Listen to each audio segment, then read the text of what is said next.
Presentation of Fox Sports. We are Baltimore. We are Ohio.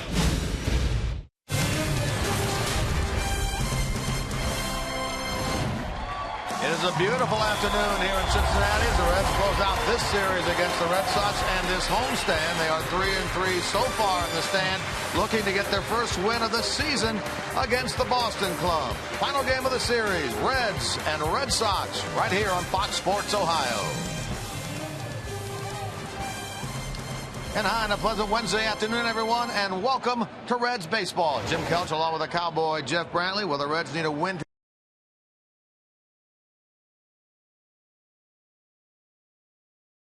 League Central race and the National League wild card race. Today, Cowboy, they turn to Mike Leake, who's been pitching pretty darn well to get them where they need to get today. He has, Jim. The first couple of starts after the break, obviously they weren't the Mike Leake that we're used to seeing. The last 3 times out, I think he's thrown the ball very well. He's only given up 13 hits in the 20 2/3 innings. The control has been a little bit off in those times. He's had 8 walks. But the thing that we always know from Mike Leake, he's going to give you some kind of battle and some kind of start. He's going to keep the club in the ball game. He's only allowed 3 earned runs in those 20 2/3 innings. Now, his mountain opponent this afternoon, a young man, highly touted prospect from the Boston organization. He is Anthony Renato. Renato, a big prospect, obviously, in this organization, 6'7", 230. Now, he's a big fella. Made his major league debut against the Yankees, and he won that major league debut. You have to go all the way back to 1995 for any other Red Sox that made their debut and won. He's got a big fastball, uses the breaking ball. The one thing you have to watch, leadoff walks. He had 4 of those in his last start against the Yankees. Well, we'll see how it goes this afternoon. Anthony Renato against Mike Leake. It is a day game, and the day games have been very good for the Reds this year. They'll try to keep it going here this afternoon.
In mid-August, you think heat, you think humidity.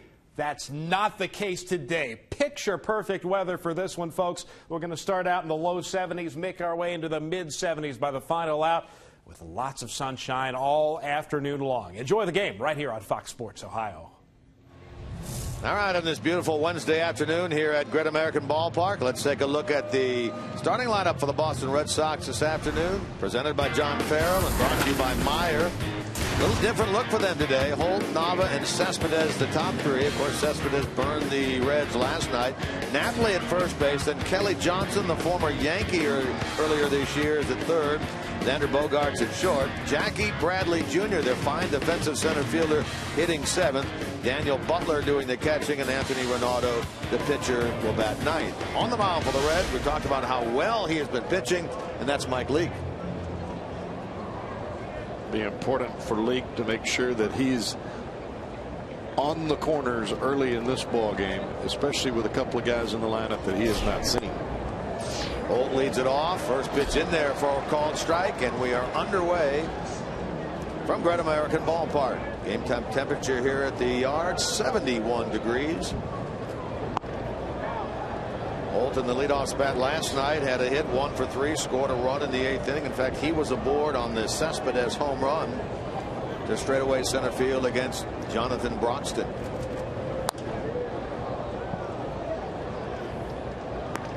Holt starts the game at .295, 3 home runs, 23 runs batted in. That hit he picked up in the 8th inning last night means he has hit in 6 in a row. A little different look, though, Cowboy, to the Boston lineup today. Very much so. And that's, you know, when you're facing Big Papi, facing guys like Pedroia, you have a pretty good feel about what they can do. You've got young players and players that you haven't seen. It's a little bit different. You don't want to just lay a pitch in there. That may be the pitch that got him to the big leagues. You got to be a little careful that first time around. Reds, as always, during day games, wearing the red tops. Boston in their road grays, and that is ball 4. Not a great way to start for Mike Leake here this afternoon. Take a look at the Reds defensively. Behind Leake, brought to you by your Ford dealers. They line up like this: Ludwig, Hamilton, and Schumacher across the outfield. Frazier, Cozart, Negron, and Pena third to first. Leake being caught by Mesoraco. Schumacher, a late addition to the lineup in right field. Jay Bruce was in the original Reds lineup today, scratched due to illness. So Schumacher gets the start out in right. Here's Daniel Nava. One thing that jumps out at you, and we talked about how well Leake has thrown the last 3 starts, but in the last 2, Cowboy, 4 walks in each game. Yeah, and that's very un-Mike Leake. More times than not, he may have 1 walk, may have none. His control is what has really separated him from other pitchers. Not overpowering, but he has a really good command of pretty much everything he throws normally. He makes his second start against the Red Sox this year. He worked in the game out there on the 7th, a 4-3 loss. That was the second game of the series. Allowed 2 runs in 7 innings, and he was in line to be the winner before the game slipped away late.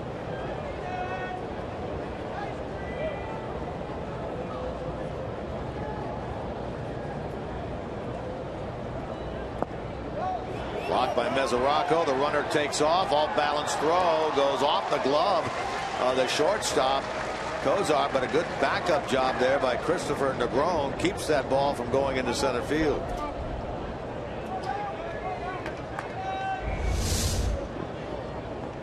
Ball bounces right in front of the plate.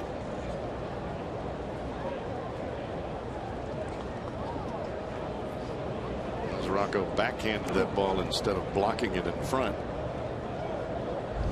Not sure if he could have done any better with a normal technique behind the plate than just backhanding it. Now an RBI chance for Daniel Nava.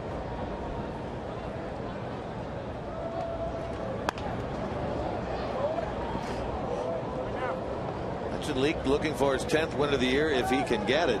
9 wins, 10 losses with a 3.42 ERA. If he can get there, it'll be the 3rd time in his 5-year big league career he's hit double figures in wins. topped by the 14 he had a year ago.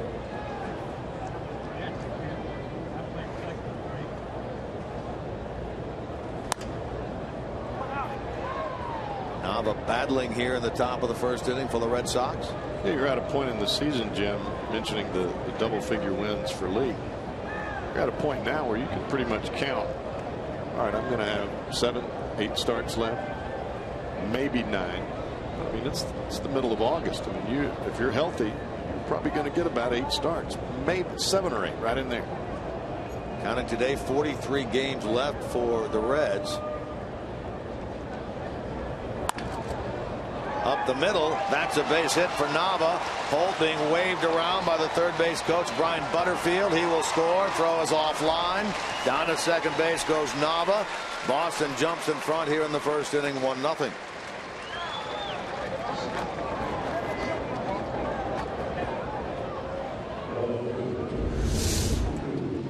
Ball looked like it came off the hand of Billy Hamilton like the ball slipped out of his hand. Because normally Hamilton is right on the money with the throw, and you could see him rubbing his pants and looking at his fingers after the ball came out, because it was way up the third baseline. Didn't hit the cutoff man either. So a walk and a wild pitch by Leake hurt him here in the top of the first inning. Here's Yoenis Cespedes. The home run last night, his 19th of the year to straightaway center, turned out to be the difference in the game.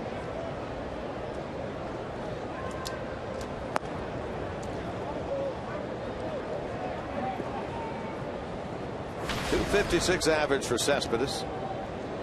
19 and 74 his power numbers. He plays in his 10th game here today for the Red Sox. He's homered in each of his last 2 games. He had the big 3-run homer on Sunday out in Anaheim, which made them a winner out there, and then the big home run here last night that gave his club the victory over the Reds.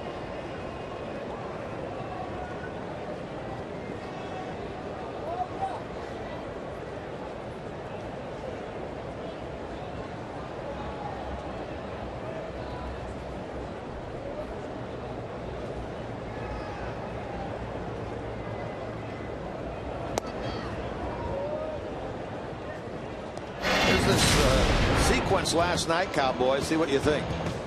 Fastball up and in. I don't know that Broxton did that on purpose. The ball just looked like it ran away from him. Then he tried to make the adjustment and go down and away, and he left the ball out over the plate. Broxton doesn't make many mistakes. That just happened to be one of them. Not going to go through the whole year without making a mistake. Broken bat roller to Cozart. Runner will go to third as Cespedes is thrown out at first base. For the first out here in the first inning. Yeah, you can go back this year, and here we are on August the 13th, yesterday the 12th. Count on one hand the number of bad outings that Jonathan Broxton has had this year. You could probably count it on 2 or 3 fingers. Yeah, he has been as solid gets. I would agree. And he had a short spring training as well. Remember, the Reds in that game last night had an opportunity in the first inning. They had scored twice and had 2 on with nobody out. Pena hit into the double play. Heisey took a called third strike. Reds only had 1 base runner. The rest of the game get as far as third base. But you have to wonder sometimes, even with the experience that the Reds have in the pitching department, if they feel the pressure that the offense is putting on them, feeling as though they just can't make one mistake in a game. Well, you've been there. Oh yeah. What's it like? Every pitcher has, and it's not a pretty feeling. You're going to say probably one thing, but actually feel another, right?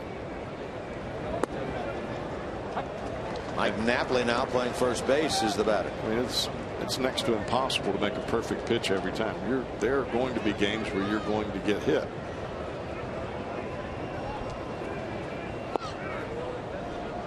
Like Broxton last night. I mean, we haven't seen that at all this year. It just happens. I mean, you look at the entirety of that game. That's a game the Reds should have won. They should have won that going away. Yeah, you throw out the fact that your starter is going to give you 7 innings of 1-run baseball. No way you feel like you're going to lose that game. And you look back at how the game really transpired. I mean, the first 4 base runners of the game were on base for the Reds. They got 2 runs out of it. Runner coming to the plate. Frazier's throw, not in time. The throw on to first, not in time there. That ball just not quite hit hard enough to allow the Reds to get the runner Nava, who broke on contact from third, at the plate. Well, this has been a very confusing inning. Watch Cozart here. He breaks towards his right. Frazier gets the ball, and Frazier ultimately has to throw over the top of Cozart to get the ball to home plate.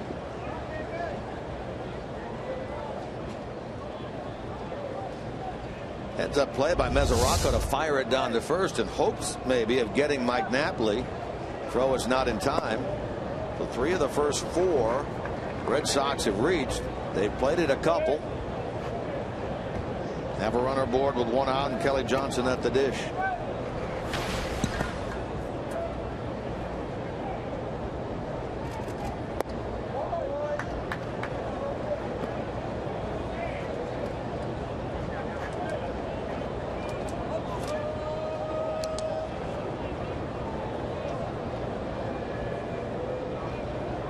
Johnson, an acquisition from the Yankees right at the end of the month of July. Double play ball to short. Negron, Pena, 6-4-3, and the inning is over. But the Red Sox get 2. Reds come up in the bottom of the first, down 2-0.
Sports Ohio is brought to you by your local Ford dealer. Ford, go further. By Cincinnati USA Regional Tourism Network. Stay close to CincinnatiUSA.com. And by Skyline Chili. Feeling good? It's Skyline time. Take a look at the Reds lineup this afternoon. Put forth by their skipper, Brian Price. Brought to you by Meyer, Hamilton, Negron in the number 2 spot at second base. Then Frazier, Mesoraco, Pena, and Ludwig. Bottom 3, Schumacher, Cozart, and Mike Leake. Again with Jay Bruce scratched today due to illness. Anthony Ronaldo, 24-year-old, highly touted prospect, Cowboy on the mound. Now, make sure you look. Those numbers are from AAA Pawtucket. Granted, they're awfully good numbers. Pitching up here, a little more about strike throwing. Well, you talked about his debut against the Yankees. And handling adrenaline. And it seems as though, even though he had 4 innings where he walked the leadoff batter, he was able to work around that. So we'll see how that works out for him here today. See if the Reds are patient early. Hamilton to lead it off. Third baseman is in. That's Kelly Johnson. And the first pitch, a strike. Really has been a struggle for Billy Hamilton since the All-Star break, hasn't it? It has. And you just wonder if part of his struggles are part of the greater struggle of the Reds everybody feeling the pressure to try to pick up for Brandon Phillips and Joey Votto not being in the lineup every day. Hilly 0 for 3 in the game last night. He's 3 for 18 during the homestand. The homestand that included a sweep of the 2 games against the Indians, 2 losses in 3 against the Marlins, and a first game loss in this series here last night. Showed you the AAA numbers of Ronaldo. Those 13 wins were the most in the International League when he left. 2.58 ERA, second best in the IL, and the 2.15 average against, second best in that AAA league.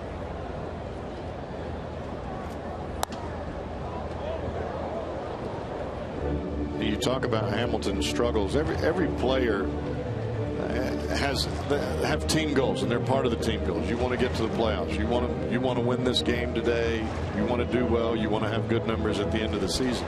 But if you get caught up in all of that, you almost put too much pressure on yourself to try to do too much at one time. It's too difficult. It's all about the next pitch, and you have to make it that simple.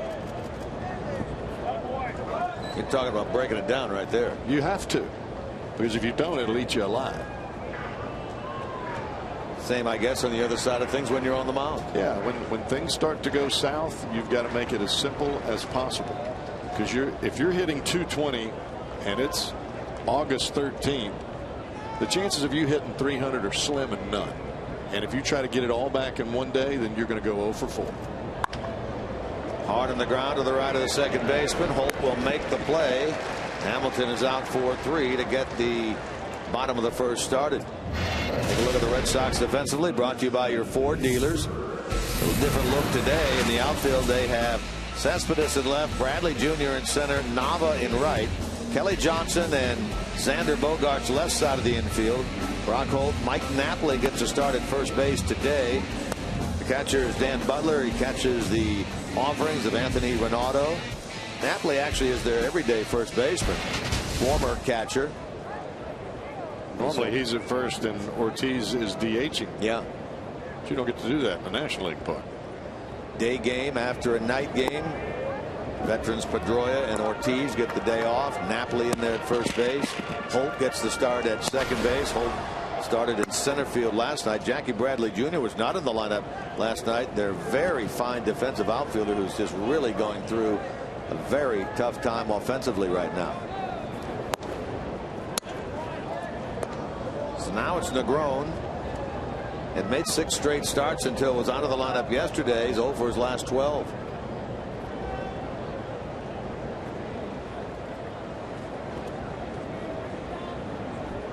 Has 3 home runs. He's driven in 9.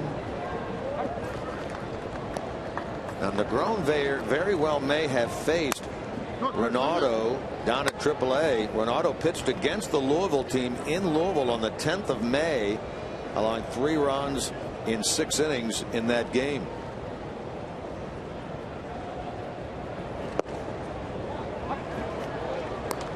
I guess if they went to anybody on the team, they probably would have gone to Negron and said, what do you remember about this guy? Exactly. Right now, it's all about the fastball because Ronaldo is bringing fastball after fastball and keeping him really down in the strike zone.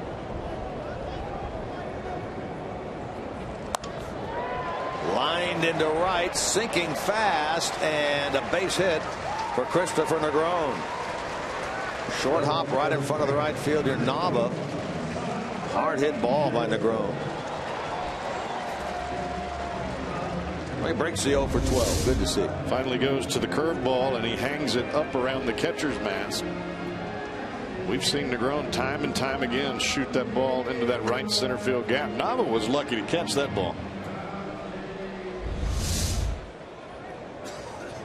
Now it's Frazier. He represents the tying run with 1 on and 1 out. He and the man on deck, Mesoraco, actually tied for 5th in the National League in the home run race with 20. Chased down the right field side by Holt near the tarpaulin roll, and he can't get there. Strike 1. Todd on the year at 281. To go along with those 20 homers, he's driven in a team high 63. Drove in a first inning run with a base hit into left last night. 1 for 3. About Brock Holt starting in center field last night, and he's at second base today. He's one of those guys we were talking about last night. He plays all the positions. Right now he's hitting the baseball.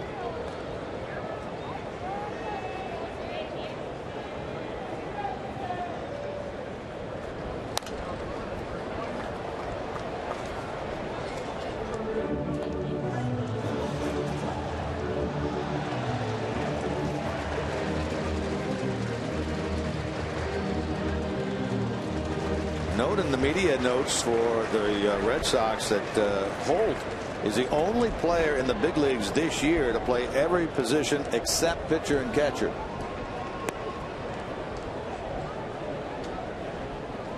You got a guy that can do that. He can still swing the bat at a 250+ clip.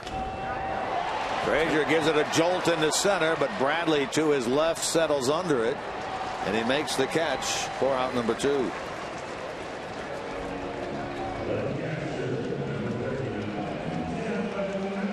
Negron back to first. The batter will be Devin Mesoraco. Frazier hit that ball. I thought he had gotten it a little bit better than that. It looked like he got it back in his swing instead of extension out in front.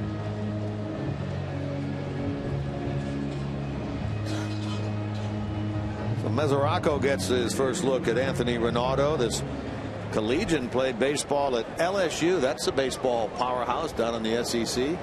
Yes, it is. Pitched 3 years down there, with his sophomore year, I guess, being the highlight of that career. He was the winning pitcher in the championship game, College World Series that year, 2009.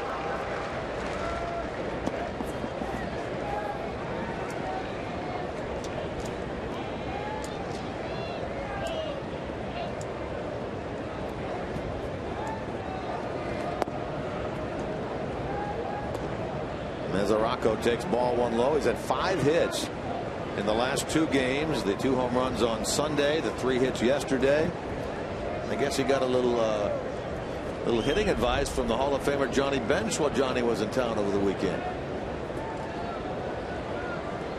Understanding was that he told him to keep his hands a little bit lower. Loosen them up a little. Yeah. Don't squeeze it so hard. Is our IGS bringing the energy feature for today? Devin Mesoraco, career breakdown, 62 RBIs this year. In about half the at-bats he had in his first 3 years in the big leagues. A come-out year for him, that's for sure, hasn't it?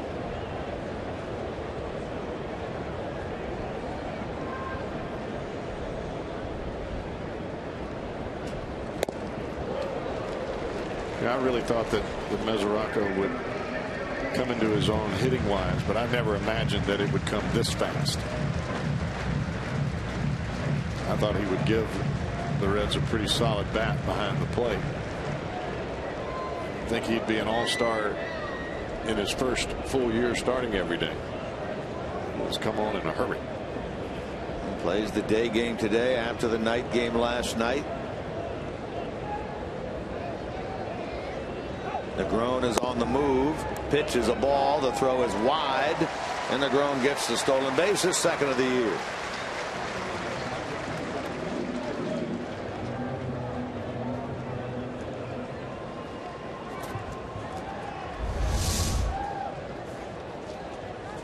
When Negron got a huge jump.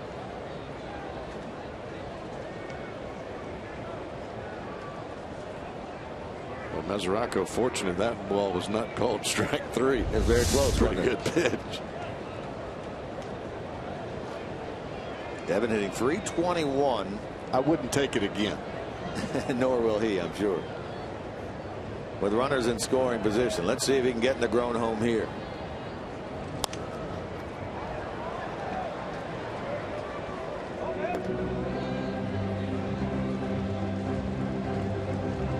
He starts right at the 300 mark today, Devin Mesoraco. Day games after a night game, you have to adjust your eyes, you have to adjust the way to your body coming back, and It's a little different that first go round at the plate.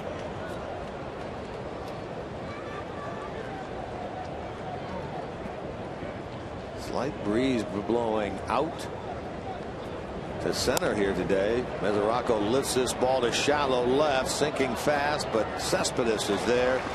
He makes the catch. Mesoraco gone, and so are the Reds in the bottom of the first.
With MLB.com's head-to-head challenge app.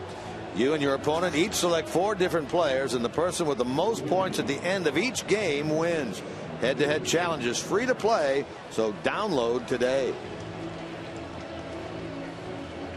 2-0 Boston after an inning in the wrap-up of this series, this homestand, and the season series between these two teams. We alluded to the fact last night that this is the first time ever that Cincinnati and the Reds and the Red Sox have had a home-and-home series against one another. Played 3 times. Boston has won all 3 this year, and all 3 have been one-run games. 4-3 and 4-3 out there. 3-2 here last night. Xander Bogaerts leads things off.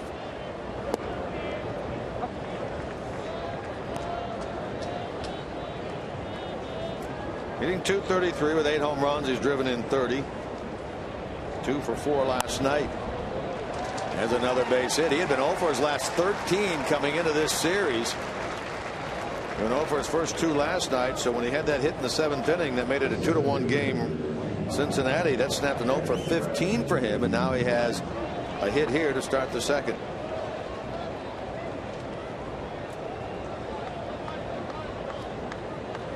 Here now is Jackie Bradley Jr.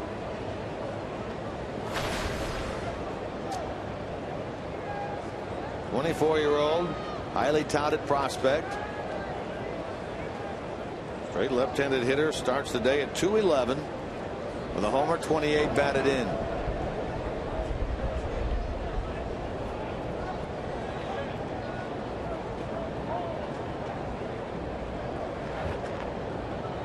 First-round pick out of South Carolina.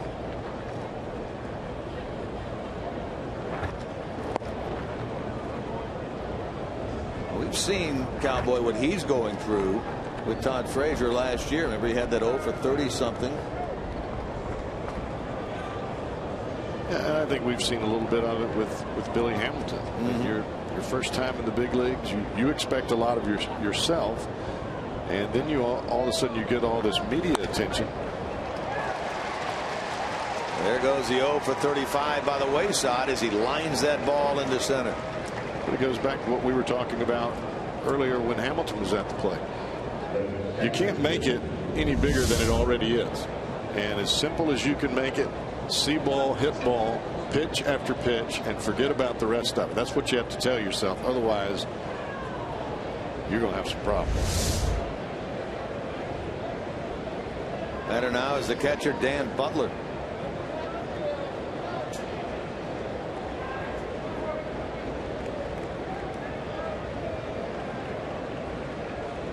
Butler's played but one game with his club this year. He's 0 for 3.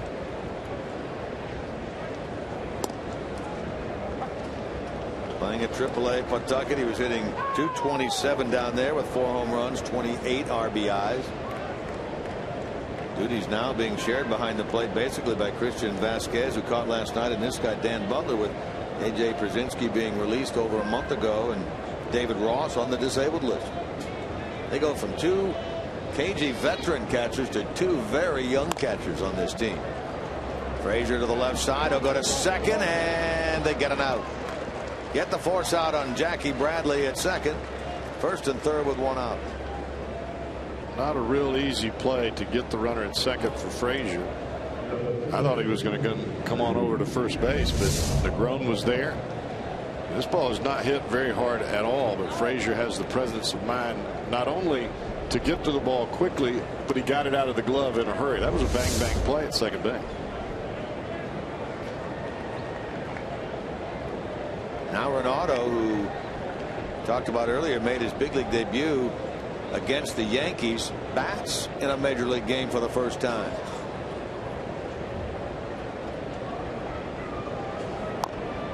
Right out in front of the plate. They'll go to second. Low throw, but a good dig out there by the Reds defensively. Shortstop Cozart had to make a dig out of the dirt, and he did it very nicely to get the out.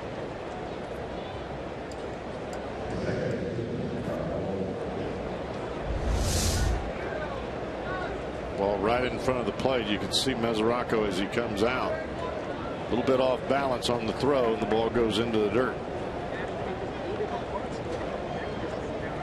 This could have been a disaster. Good play by Zach. First and third now with 2 out. So from a Red standpoint, you go from first and second, nobody out. Now to the runners at the corners, 2 out. You're an out away from hanging a 0 here in the top of the second, with Brock Holt coming to the plate. Walked to start the game. Later scored on the hit by Nava.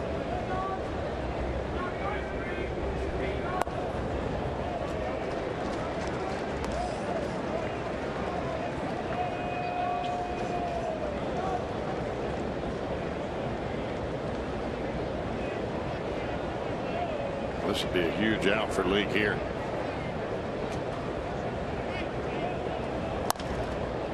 Sharply hit to third, off the chest of Frazier, recovers in time and got him at first base. Strong arm by Todd Frazier, retires Holt and hangs a 0 in the top of the second for the Red Sox.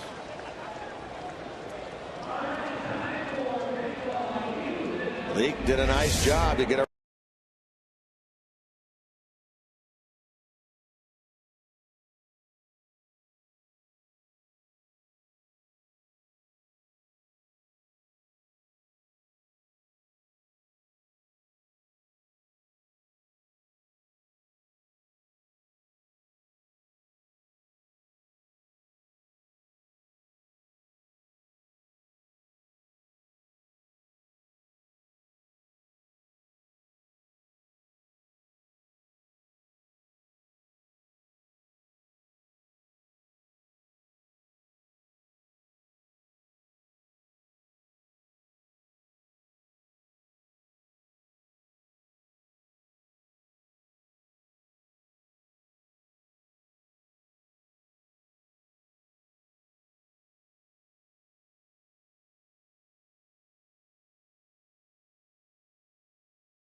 This is like my second family, and I mean I love those guys, and once they see how hard I'm working, it's going to motivate them also, because myself, I'm still a couple weeks out. It could be longer, you never know, but they see how hard I'm going. I want them to see how hard I'm really pushing. I'm just not doing it for my family. I'm not doing it just for my team. I'm doing it for the fans also. I'm Jim Day. That's Brandon Phillips this morning. We told you yesterday the first time that he hit outside with the team in batting practice, and the news keeps getting better because Brandon is not going to go on the trip to Denver with the Reds. He is going to work out here at Great American Ballpark tomorrow, and then on Friday, believe it or not, if all things are good, he is going to go to Louisville and start a rehab assignment with the Louisville Bats weeks ahead of schedule. And if that works out, he has been lobbying to be activated on the big club by the St. Louis series come Monday. We will see how it shakes out. Thank you, Jim. That's a good report. And, that'd be 3 days on a rehab assignment for him in Louisville. The question to you, is that enough? We all think that we can come back immediately. I mean, it's just part of your competitive mentality. You just think that injuries are just like another curveball. If he hangs it, I hit it. The problem is when you do get back and you realize, okay, my shoulder doesn't quite feel like it did before. I'm not able to locate the ball the way that I did before. This is a little more difficult than what I actually realized when I was 100% healthy. And I think for Brandon, I think when he goes on rehab, I think that quickness, getting the barrel to the baseball, if he's able to do that, then he'll be fine. But I think that's going to be his biggest challenge. That timing mechanism and getting that hand to the ball, that's his bottom hand. We'll see. A little over a month out now since the injury occurred against the Cubs just before the All-Star break. It has been, there's no question about it, a very quick recovery. It'll be interesting to see how things work out for him this weekend in Louisville. And if indeed he is activated in St. Louis come Monday for that series, or if the decision is made. And it's not just his decision. No, and everybody heals different. I mean, there are some guys that take a while to heal, and there are some guys that heal amazingly fast. And Brandon may be one of those guys. But I think that you have to measure the heart and the head and compare that with how he's feeling physically and able to perform. You'd love to get a guy back in there who's hitting .272 with 7 homers, 40 RBIs, and he's a perennial Gold Glover at second base. I don't think there's any doubt that the Reds would like to have him back out there. But not until he's ready to go. Right. Schumacher bats now with 1 on, 1 out. How about Brian Pena last night? 0 for 4 to snap his 13-game hitting streak. He comes right back here and leads off the second with a solid single into center. Schumacher represents the tying run in a 2-0 game Boston. He's on the run as Pena sliced into left field off the bat of Schumacher. That drops in front of Cespedes for a hit. Reds do a little hitting and running, and they have 2 on with nobody out. Pardon me, 2 on with 1 out.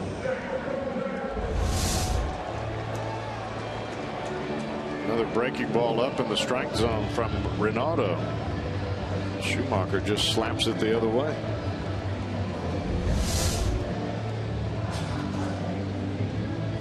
Pinch hit in the game last night, grounded out. He gets the base hit here, so the hit column now even at 3 apiece. Here's Kozar.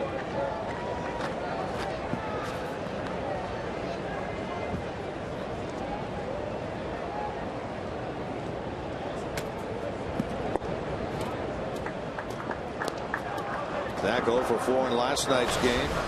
Starts this one at 221, 3 home runs, 27 batted in.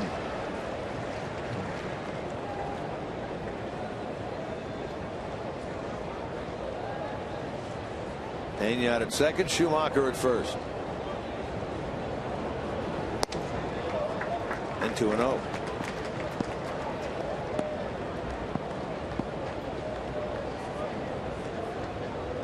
of the issues, I guess, when you look at the numbers, Cowboy, of Ronaldo is that he will tend to get into trouble via the walk. Yes, and part of that is just being young, and you get in a situation like this early in the game, you've got the lead, you have a tendency to overthrow a little bit.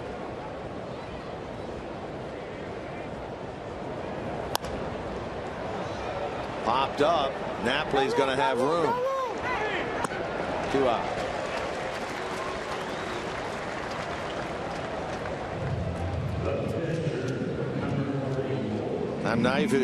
Time now for you to tweet your photo using hashtag #OhioFanPhoto for a chance to have it shown in an upcoming game.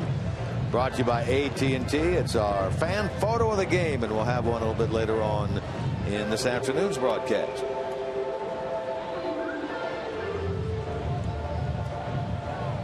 Two on, 2 out for Leake. Like this year at 137 with 7 hits, including 3 RBIs.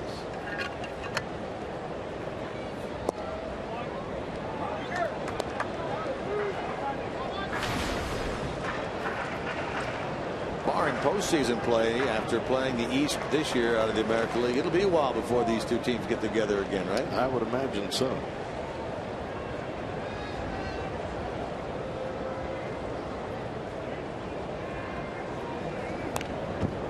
That's a big cut by Leake and a foul ball back. He doesn't get cheated up there. No, he does not.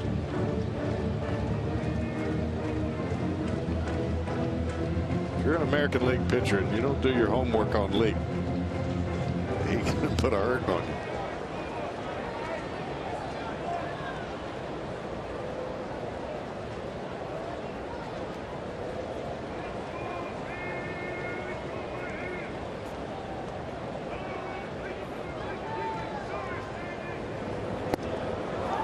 Off the glove of the catcher, and the runners stay put.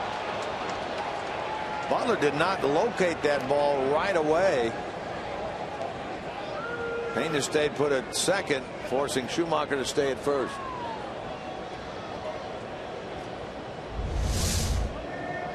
This baby almost goes to the backstop. You're looking for the sinking fastball, and all of a sudden you got to jump out of that crouch to catch that thing over your head. Like you got a glove on.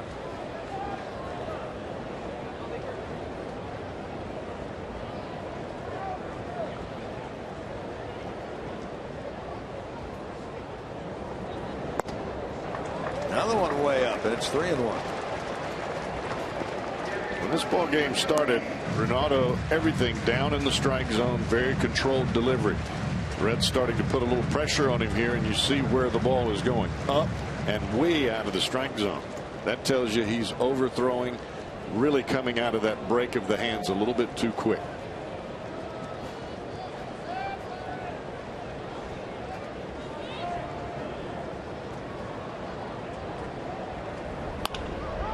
Hit hard, but at the third baseman. Kelly Johnson will step on the bag. Pena forced, and the inning comes to an end. Reds have stranded 3 through 2.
to you by Elk and Elk, serious lawyers for serious injuries. Call 1-800-ELK-OHIO. How about Mike Leake and strikeouts by year, Cowboy? I think you see the evolution of the curveball for Leake, and that's what's made the big difference for him this year. You see the numbers.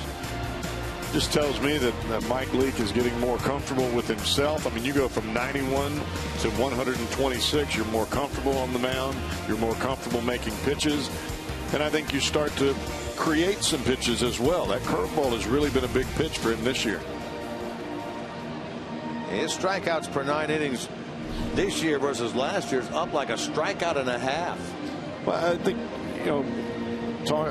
I seem to talk about this all the time, the small adjustments that you have to make from batter to batter, game to game, year to year. You have to continue to evolve. I mean, especially now with all the video and the technological advances that we've made in scouting other teams. You don't continue to get better and make adjustments and refine your game, you're going to get lost in the shuffle. Here's what we're talking about. 7.1 this year, 5.9 a year ago.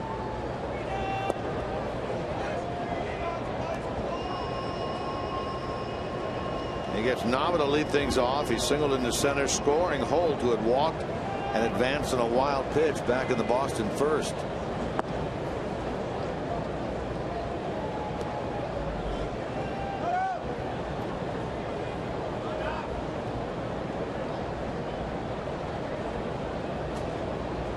Nava was the everyday right fielder on last year's World Series championship team. He hit a dozen home runs. And he's 2 for 2 in this game as he hits this one sharply by the diving Cozart and on into left.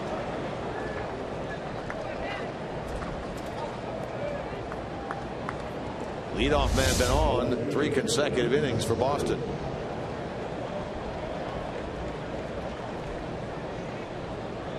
You talk about going with the pitch. That's textbook right there.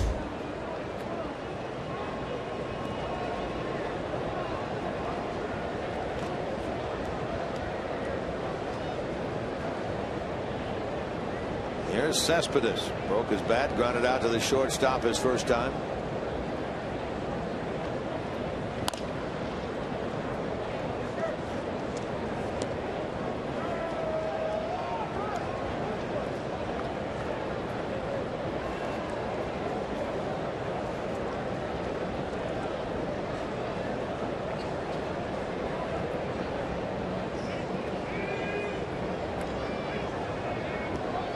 Cespedes, 28 years old, will be 29 during the postseason.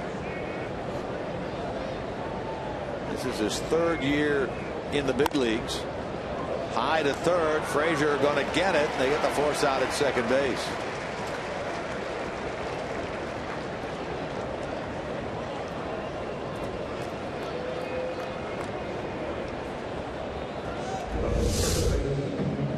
Check out how high that ball goes. One of those plays at third base or at shortstop where the ball is so high you've got no chance for a double play. You just have to make sure that you get the out at second.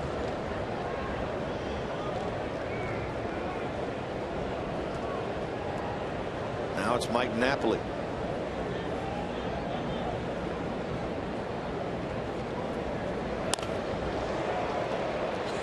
Lines it to left, and hanging in there with it is Ludwig. Makes the catch waist high for the second out. Reminder, as you enjoy this afternoon's game, look forward to bringing you our Miller Time moment of the game a little bit later on, brought to you by Miller Lite.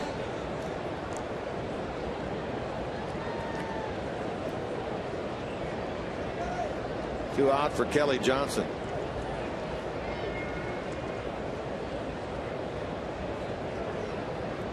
Johnson played against the Reds for the Yankees in that first series after the All-Star break. He'll roll this one to Negron, who will make the play. And Leake has a 4-batter inning, works around the leadoff hit by Daniel Nava.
Roy is online and taking your questions during today's game on our Game Day Live page. Zach Cozart is in search of gold, as in a gold glove this season. Plus, to keep up to date on all things NBA, make sure to check out Sam Amico's NBA chat from earlier today. Get complete coverage of all of today's action involving Ohio sports on FoxSportsOhio.com. Brought to you by 1-800-SAFE-AUTO. Drive safe, spend less. 2-0 Boston into the Reds' half of number 3. Good business person special here. Red American this afternoon. And one thing about this homestand, 30,000 plus nearly every game. I think in fact every game it's been very well attended, to be sure. Hamilton trying to get it started here against Anthony Ronaldo. Got under it and popped it up. Hold out, Nava in. Holt stays with it. 1 pitch, 1 out in the bottom of the 3rd. Now that at bat in itself has got to be very frustrating for Billy Hamilton, and it's also got to be frustrating for Brian Price and Don Long, the Reds pitching coach, because I know that they talk about it time and time again. Top half of the ball, hit the ball on the ground, move the ball to the other side, use your speed, but you just gave away an out there. Some of that, I would think, is a sign of maybe him tiring a little bit. It is, and it's just part of learning how to play at this level and how to handle your body when you get in the major fatigue of August. They don't call them the dog days for nothing. Remember, he was up here last year, but his appearances by and large were off the bench running. He had some starts. Most of his time was in that dugout. He'd come in late in the game to pitch run.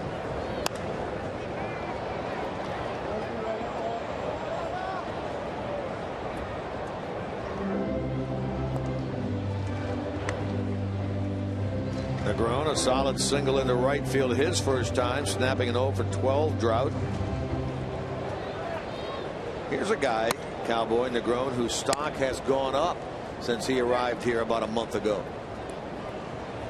He's taking advantage of his opportunity.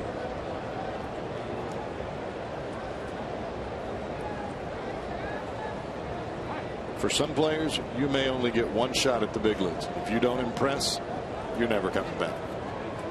There are other guys that get 7, 8, 9, 10, 15 chances.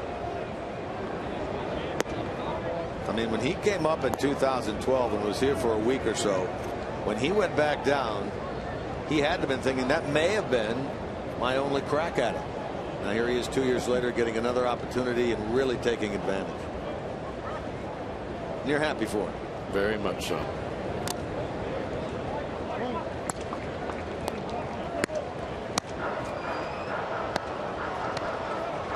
Patchwork position second base since Phillips went out a month ago with Santiago, Schumacher, Negron.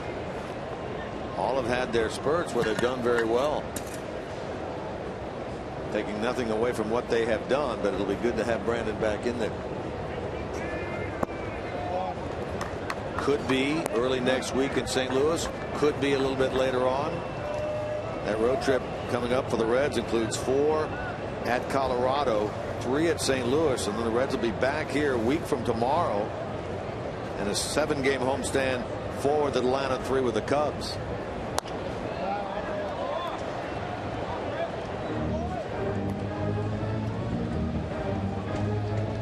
Still in all, as Jim Day was saying in his report, it's remarkable how quickly Brandon is on the cusp of playing in games, even though they'd be minor league games already.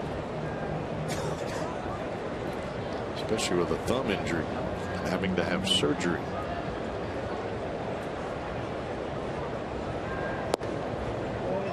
Negron with a good eye takes ball 4, so he's been on twice. Don't miss Fox Sports Live as the crew brings you the latest news and highlights each night. Watch Fox Sports Live nightly on Fox Sports 1 and streaming live on Fox Sports Go.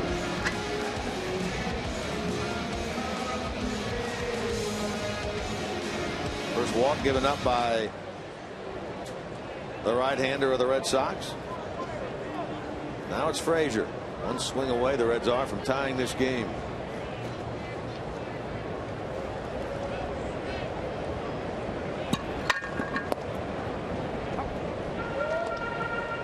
Talked about Negron facing Renato at AAA Louisville this year. See, Trent Rosecrans from the Enquirer said he did some research, and Frazier faced Renato in high school. Frazier says, I nearly took his head off. Quote from Todd. Both from New Jersey.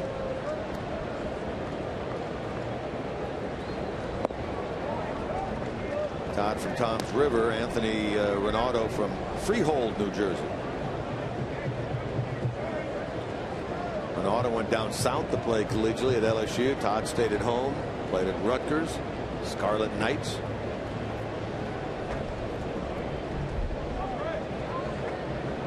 Like Trout from up that way too. Pretty good talent coming out of New Jersey. Runner on the move. Frazier hits this ball hard into center. Bradley on the run. He's not going to get it, and it bounces over the wall. That's a terrible break for the Reds right there. Negron was on the move, and he would have scored easily. Frazier hit the daylights out of that ball, and it bounces over the wall right above the Reds bullpen area. Bradley's got that kind of speed. When you see the entire name on the back of the jersey, you know he is throwing it into high gear, and he still couldn't get to the baseball. I mean, this baby is smoked.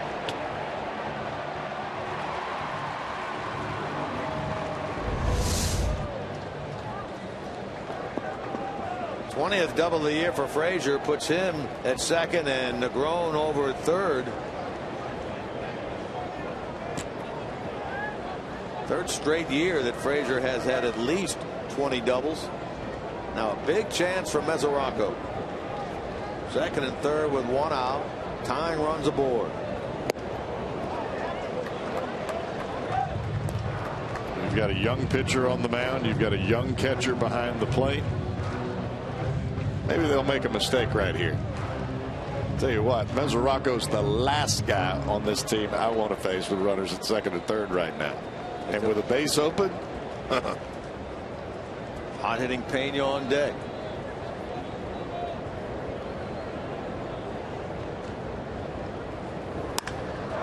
High fly ball hit by Mesoraco, carrying near the wall. Bradley is there. He'll haul it in for the out. Both runners tag. Negron scores. Frazier to third, and Mesoraco just missed it. Anthony Renato very fortunate that was not a 3-run swing. It had the sound off the bat, didn't it? Yes, it did. Up and out over the plate.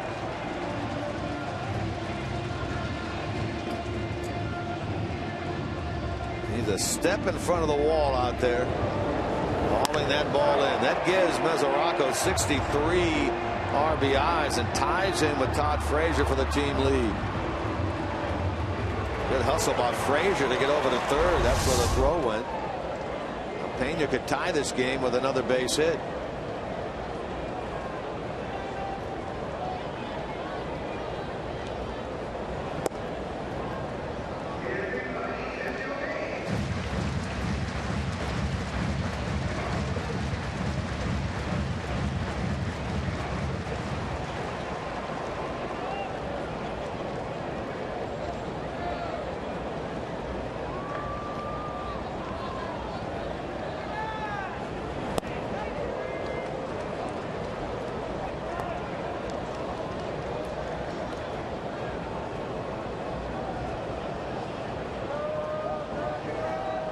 Solid hit into center his first time for Pena, so now he hit in 14 of his last 15.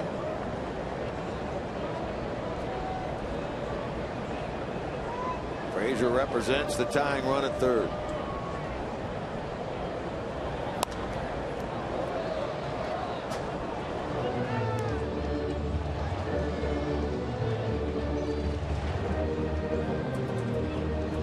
Pena looked like he was trying to do his own damage on that 2-0 fastball. Those hips were opening in a hurry. He wasn't trying to feather that ball into left field. Feathered into the moon deck. Or this afternoon, the sun deck.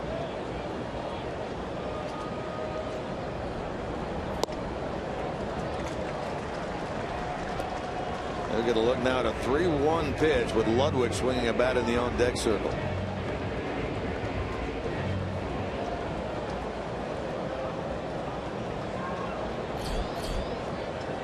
Here's Ludwig.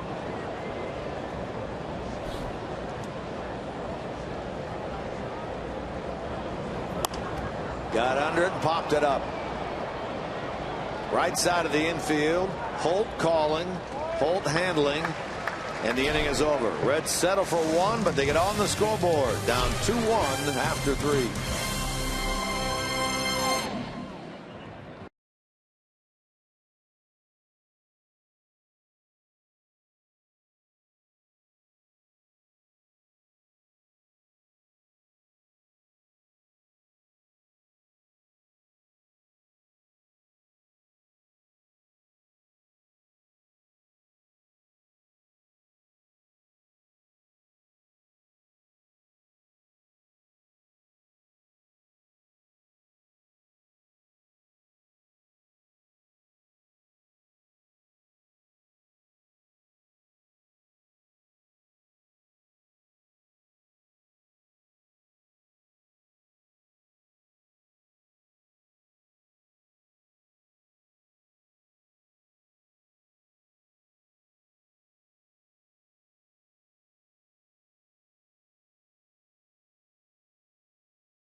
First through the 24th, and you can cheer on the Reds as they take on the Atlanta Braves. Purchase 4 tickets for only $48. Receive $20 towards any order at Cervati's Pastry Shop and Deli. Plus, don't miss a spectacular fireworks Friday show and a limited edition commemorative 2015 All-Star bobblehead giveaway on August the 23rd.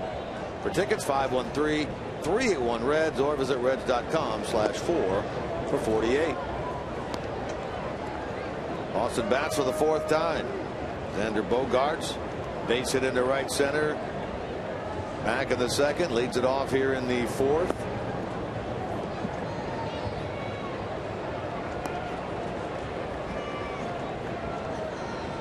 Talking about last night, the fact that Bogaerts began the year at the shortstop spot, and Stephen Drew was re-signed as a free agent in late May. He was given a qualifying offer in the offseason by Boston. He turned it down. Couldn't find anybody else to pay for his services. Eventually re-signed with Boston, and then at the end of July, Drew was traded to the Yankees for Kelly Johnson. Bogaerts regained the shortstop spot.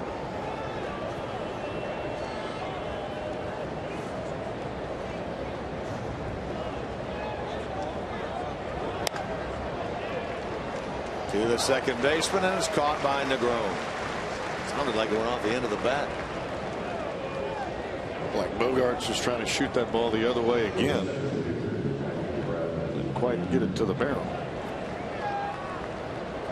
Interesting, Cowboy, in that first year this year in the offseason of the qualifying offers, that most of those were turned down by players, and everything you read during this offseason, there were some players like Stephen Drew who were standing out there with nowhere to go because of that. That more of those offers, and it'll be higher this year than what, the 14.1 or so. You might see a lot more of them take that offer this year. And I think that's really where baseball is trying to get to from an ownership standpoint, is cost certainty. I mean, that's always been the goal. And anything that can limit free agency is only going to help you on the bottom line. were talking to some of the Boston folks when they arrived in here yesterday, and they said, hey, we were able to unload a lot of those long-term contracts a couple of years ago on the Dodgers. And he said the current group running the Red Sox, they're talking about 2- and 3-year deals versus 5- and 6-year deals. Especially on the pitching front. Pretty nice play there by Zach Kozar on a guy that can run a little bit, and Bradley Jr. You bet. 2 out now, 5 in a row set down by Leake. In fact, 8 of the last 9 gone by the wayside against him.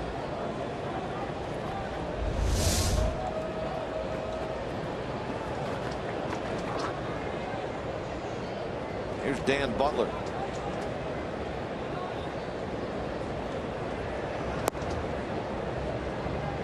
He has that catcher's build. Nothing against him, but he has a catcher's build, doesn't he? Fire hydrant. Low to the ground build. Down there, block those pitches in the dirt.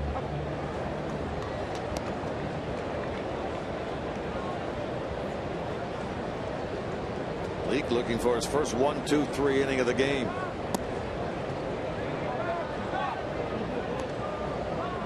Nothing better when you're on the mound than that big wide target.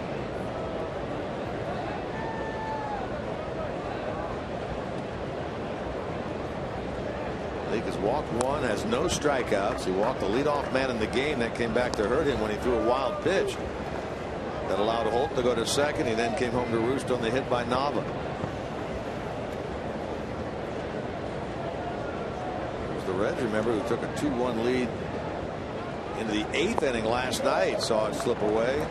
The Red Sox on a 2-1 lead here this afternoon. We're in the 4th.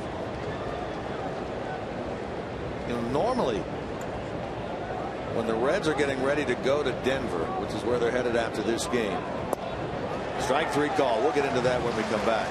Strikeout number 1 for Leake ends the top of the 4th inning for the Red Sox.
Dugouts today. We have shown you how fast Christopher Negron gets around the base, and Big Papi David Ortiz has the slowest one this year. Now check out side by side. This is Negron earlier this season sprinting around the bases. Big Papi isn't even to first. There he is at first base. So Negron makes it around way faster than him. How much faster? Well, dare I say he makes it around twice in his home run trot before David Ortiz makes it to home plate on his. Now my question to a former major league pitcher, does this upset pitchers when a guy stares at the ball, looks it down, and takes so long to run around the bases, Cowboy? Well, I would defer to David Price, who has now thumped Big Papi twice into the rib cage. How's that for an answer? I don't like it one bit. You know, it almost looked like the Negron video was sped up there, didn't it? He was going so fast. That was regular time, folks. Regular time. That was good video right there, wasn't it? Oh, tremendous. I'm all about enjoying your performance. If you're going to take a minute to get around the bases, well, I'm going to take a minute to come up and in.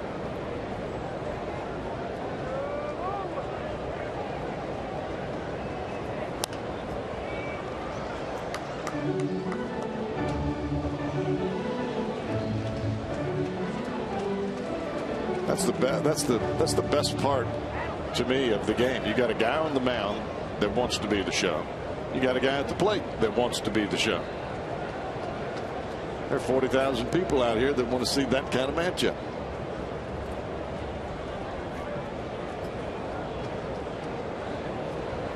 Got to be a middle ground somewhere between the home run trot, though, of Big Papi and the home run sprint of Christopher Negron. Right. That middle ground is just off the inside corner, just above the belt, right around that hands area. That's my middle ground. Trot all you want. Just don't say anything when I come in there.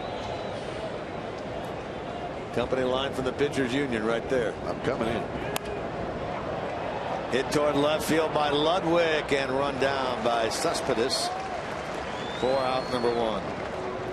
Well, a big day today, Cowboy. Big day down in Louisville for the Kelch family.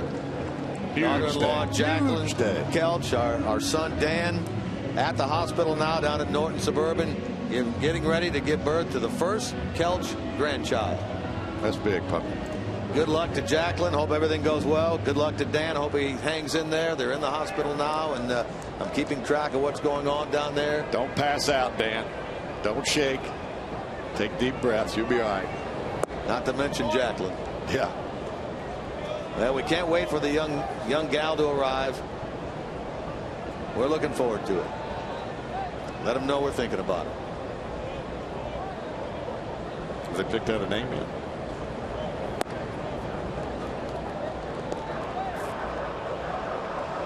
Sophie will be here soon. We know that. I like it.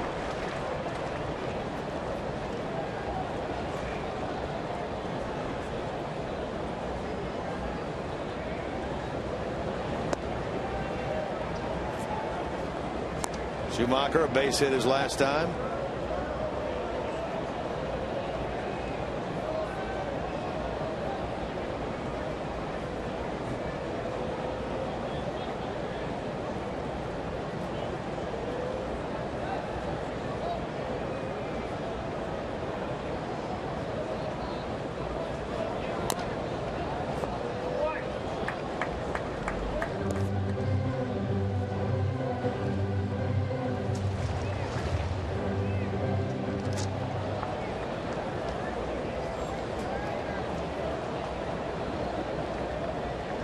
Boston gets their 2 in the first. Reds answer with 1 in the bottom of the 3rd. Left the tying run at 3rd. Trying to get something started here in the home 4th.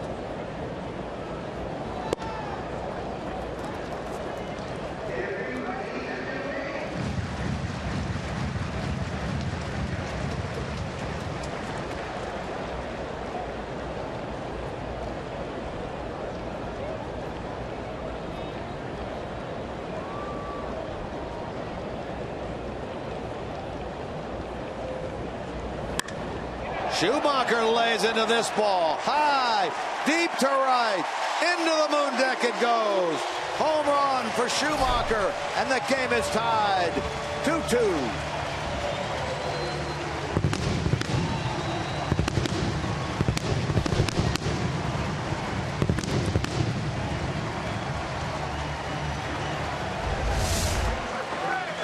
Sitting on the fastball.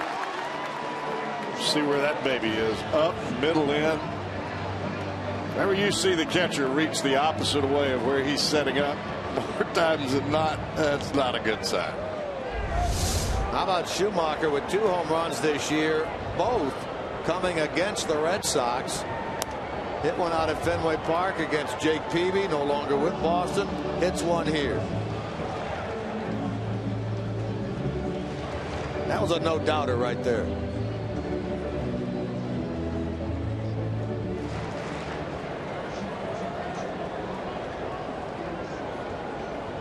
estimate the distance of that home run of 411 feet.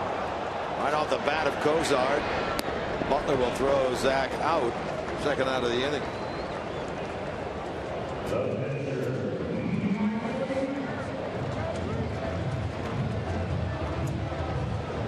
That one jumped off the bat today, like the home run Santiago hit in Cleveland jumped off his bat, didn't it?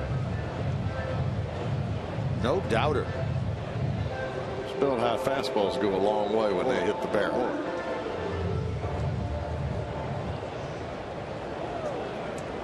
So from 2-0 to 2-2 as the Reds get back in this thing here in the fourth inning. Now Leake bats. Bases empty, 2 men out. Leake lays into this ball. High, deep, and over the wall, a home run. Number 2 of the year from Mike Leake. And the Reds take a 3-2 lead.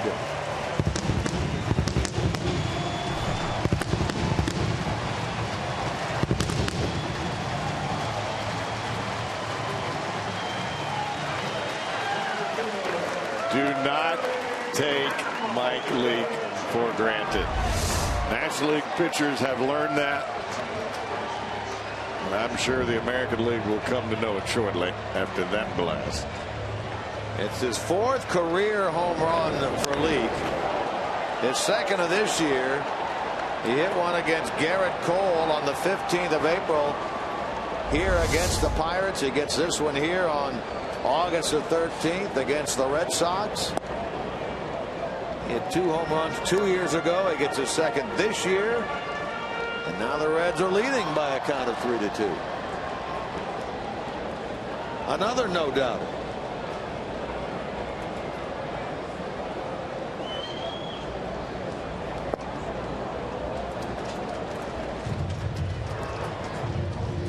Home run in the 7th and the pitcher spot. I like it. Yeah, you don't expect it down there. Not at all. But you love it when it happens. Oh, boy.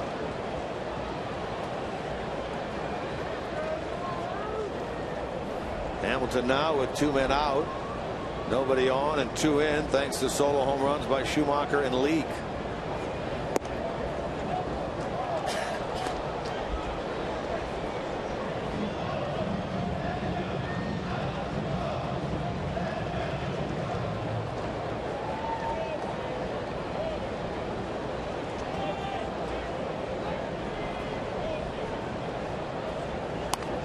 Bunt.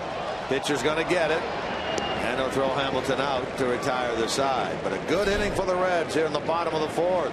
With 1 out first, Schumacher into the moon deck it goes, his 2nd of the year, both against the Red Sox. A batter later, Mike Leake, his 2nd of the year. As we head to the 5th, 3-2 Reds.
fan photo, but here's today's fan photo of the game, brought to you by AT&T. It's Ashley and her friend.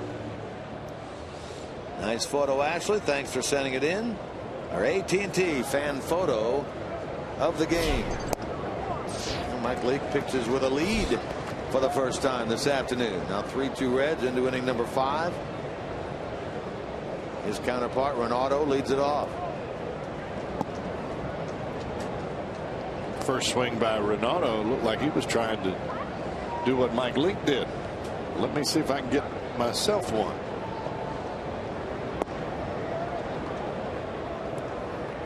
Not known as quite the hitter that Leake is.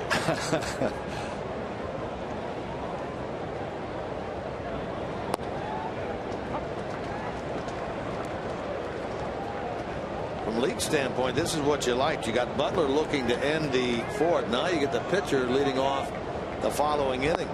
Little did you know at the time that you would go back out there with a lead. But certainly appreciative of that. I don't think he was anticipating going to a 3-2 count with an American League pitcher. Strike 3 called. Renato thought he had walked. He'd flipped the bat away. Leake gets the benefit of the doubt from crew chief Jerry Meals for the out. Check out the reaction from Renato here. Takes the bat, flips it aside. Here, I'm going on down to first. Almost gets hit in the face with the ball. He wants that call when he's on the mound. Oh, yeah. So does Leake. Leake got it. So 1 out. Second strikeout for Mike. Here's Holt. He hits one down the left field cut side, and into the corner it goes. Ludwig to dig it out. Holt has himself a double. That's a 7-game hitting streak for him. The former Pirate has really gotten a good chance to play since coming over to Boston. Gets the Red Sox 5th hit.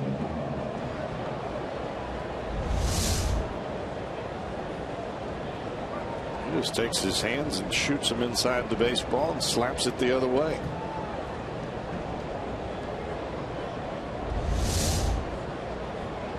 Now 21 doubles this year for Holt. Here's Daniel Nava, who already has a pair of hits today.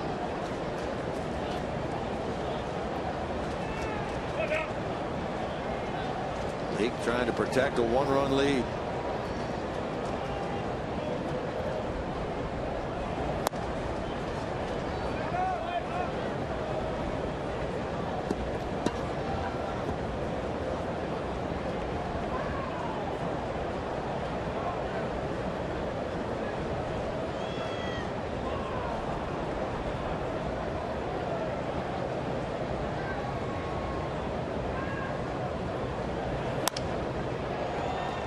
Trying Ludwig, who has a beat on this ball. 4 out, number 2.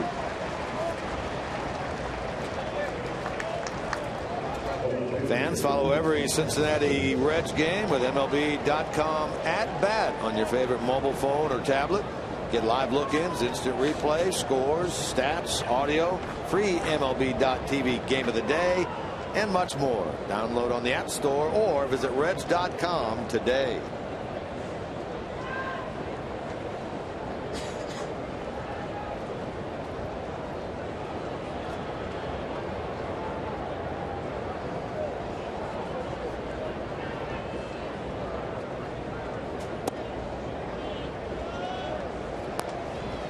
So it's Cespedes with a runner in scoring position and 2 out.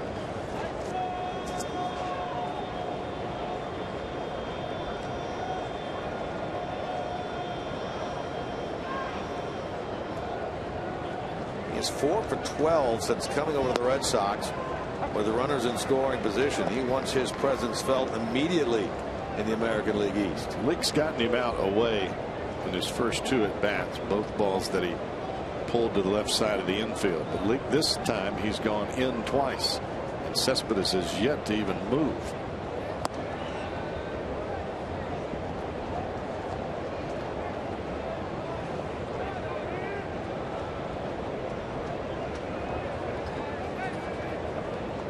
Throw a fastball inside to a batter, and those hands don't move at all.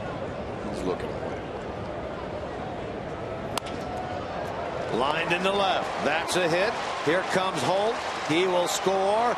Game is tied at 3. Another clutch hit for Yoenis Cespedes of the Red Sox. They got him out early on the outside part of the plate. He just kept coming in. Cespedes changed his approach. Quick on an inside pitch, isn't he? Yes, he is there.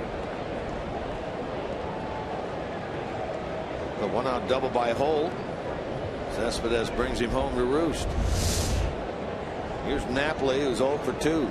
Hit the ball hard, but right at Ludwig out and left his last time.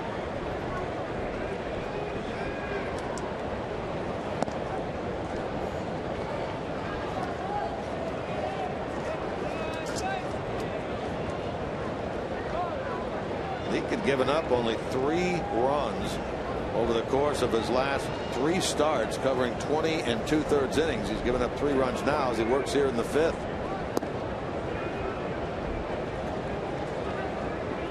Reds offense going to have to go back to work.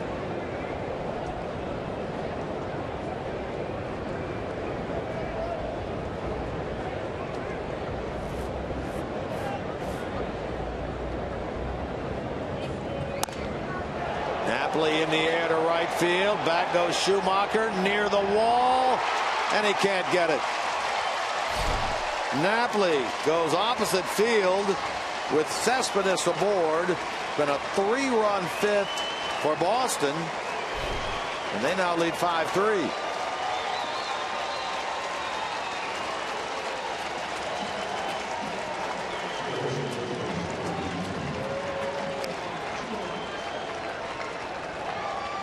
Back-to-back batters where Leake leaves the ball out over the plate. He wanted that pitch a little bit lower. You look at the replay and you think, well, that's not that bad of a pitch. But to Napoli, who is a very good low ball hitter, it runs right into the barrel of the bat.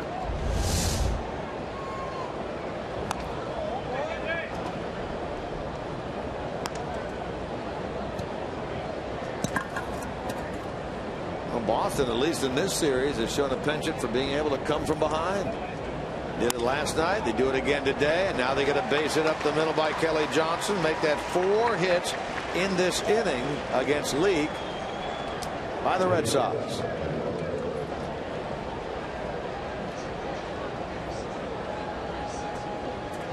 Jeff Pico pops out of the dugout. Pitching coach of the Reds will head on out to the mound. Try to slow things down a little bit, change up the rhythm, try to take a little momentum out of this Red Sox rally.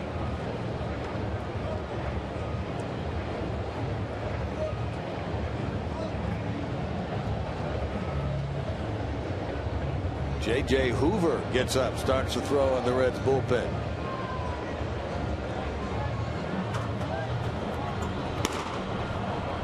Holt doubled with 1 out, but Nava flied to left field. Reds had Cespedes at the plate against them, needing 1 more out to keep this a 3-2 game. But Cespedes singled to left to score Holt. Napoli pops one into the moon deck out in right center for his 15th of the year to make it 5-3 Boston. Johnson singles sharply up the middle. Alexander Bogaerts with 3 in, 1 on, 2 out here in the top of the 5th.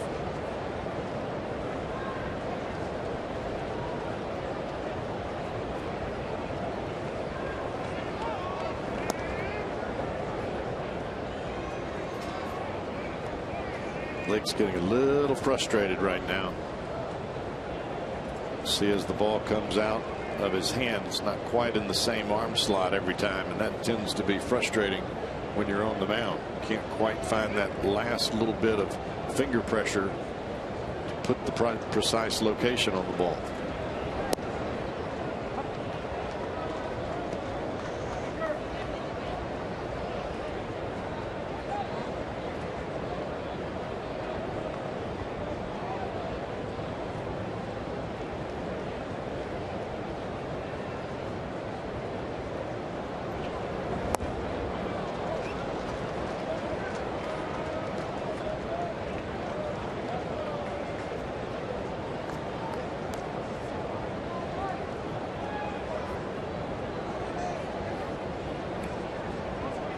been a while since we've seen Mike Leake give up 5 runs. Yes, indeed. You got to go all the way back to the 10th of June when he gave up 5 here against the Dodgers. You're talking over 2 months ago.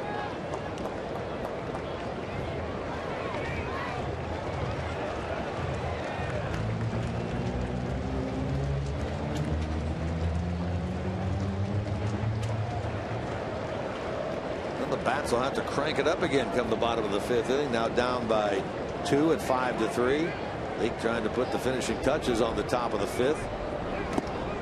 And he does as Bogart strikes out. Number 3 in the game for Leake, but the damage done. Boston gets 3 and lead 5-3.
By the JTM Food Group. Let's create great dishes together.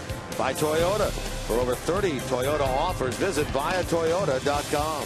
And enjoy Boneless Thursdays at B-Dubs with specially priced boneless wings all day. What a steal. Buffalo Wild Wings. Wings, beer, sports. You got to find yourself a Buffalo Wild Wings cowboy out in Denver. Or the equivalent of. I'll find something to eat. You can book that. We were talking earlier about going to Denver, and usually at this time of year you've been buried in the heat and humidity of Cincinnati all summer, and you look forward to that Denver trip because of the lack of humidity, but really you can't say that this year. I hate to leave. You might have to pack a jacket to go out there. No kidding. Reds have out in Colorado 3 night games and a late afternoon game.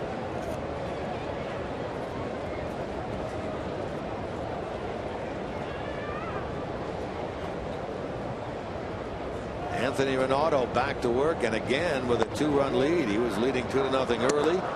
He let that slip away, +1. Now, thanks to his offense, RBI single by Cespedes, 2-run homer by Napoli. Back to the mound he goes with a 5-3 lead.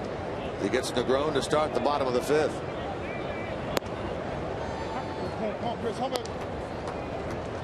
Negron, Frazier, Mesoraco. Anybody gets on Pena here in the home half of number 5.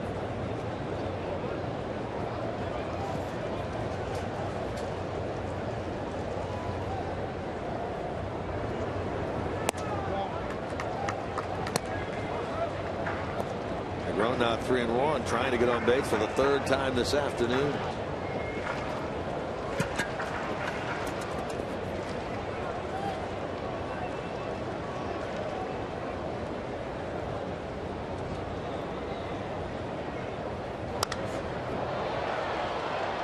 Got under this ball into left center field, carrying well to the wall. That's going to get down and short hop the wall. Negron to second, Negron to third. He's in there with a triple. Christopher Negron. Another first for him. His first big league triple. Starts the bottom of the fifth. Well, that ball was in the air a long time. As Jackie Bradley Jr. was shading Negron back towards right center field, that ball hit almost right in front of the doors to the Reds bullpen. I mean, even with the speed of Bradley Jr., he could not get to that ball, and Cespedes had no chance. Now, when Negron has hit the ball with power, he's hit it the other way, so they're playing him what you would consider to be the right way. He pulled that one to left center, ends up with his first big league triple.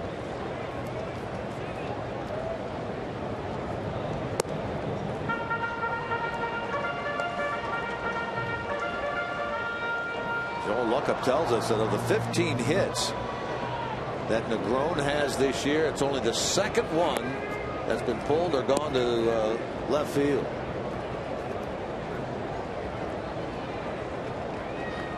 Here's Frazier representing the tying run. In the air to Bradley. He'll get himself into throwing position. Negron tags. Here comes a throw. It's a high rainbow throw home. Negron scores. Give Frazier the RBI, his 64th of the year. He again leads the team in that department. Negron scores, and it's a one-run game at 5-4. That's an important run for the Reds there. You put 2 on the board in the 4th. You scored a run in the 3rd.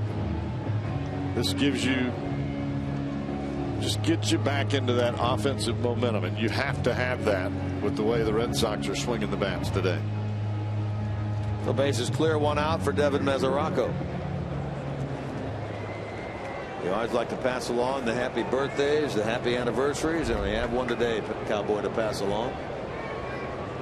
Happy anniversary to the Browns. Ralph and Joanne Brown celebrating today their 63rd wedding anniversary. 63 years together. That's solid. That's solid, isn't it? 63. Happy anniversary, Ralph and Joanne Brown. You'll make it to 63. Years old. You've got a day coming up here not too long from now. Let's see where the Reds are that day. We're going to be able to laud you on your birthday. Oh, yes, indeed. We'll be here at the ballpark. We'll be home. Those Metropolitans in town. Yeah. Mesoraco in the air, shallow left field. Cespedes on. Cespedes on. He got there. Little basket catch by Yoenis Cespedes. He ends up on the edge of the infield grass. Time his momentum stopped. There are 2 out. We saw Cespedes make a catch almost identical to that in last night's ball game. I remember seeing Joe Kelly thinking that ball was going to drop, and then that basket catch. That'll make your heart beat a little bit on the mound now. Not quite Willie Mays style, but still in all.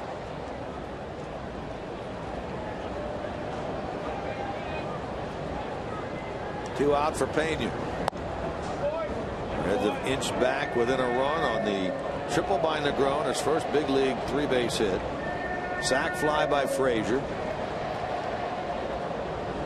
Boston led 2-0, then 2-1. Reds led 3-2. Boston led 5-3. Now 5-4. Hard hit on the ground to Holt.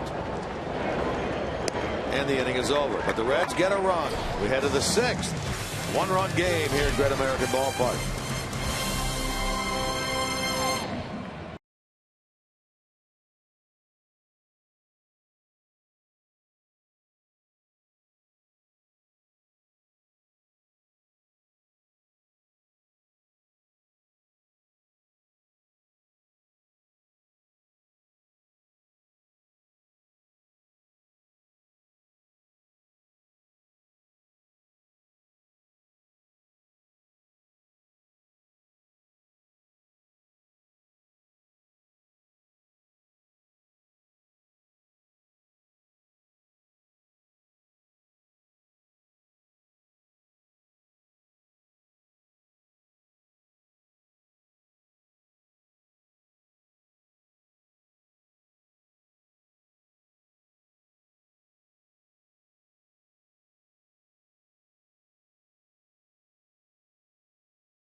Honda game summary. Red Sox take the lead in the first inning on the Nava base hit. Holt scores, making it 1-0. They had another run later, and it's a 2-0 first inning for Boston. Here's a home run by Skip Schumacher that came in the fourth inning. That tied the game at 2-2. Reds would get another one and take a 3-2 lead in the frame. This one off the bat of Mike Leake, and so after 4, 3-2 Reds. But Boston comes back. Base hit into left field by Cespedes. Ties the game at 3. Mike Napoli into the moon deck and goes out in right with a runner aboard. Number 15 for him. 5-3 Boston. Reds get a run in the bottom of the 5th inning.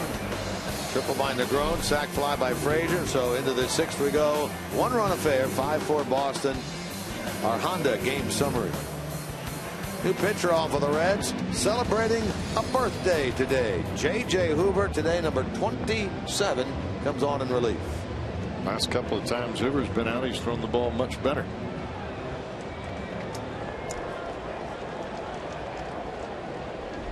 So Hoover relieves Leake, and he gets the bottom of the Boston order, featuring their center fielder Jackie Bradley Jr. to get it going.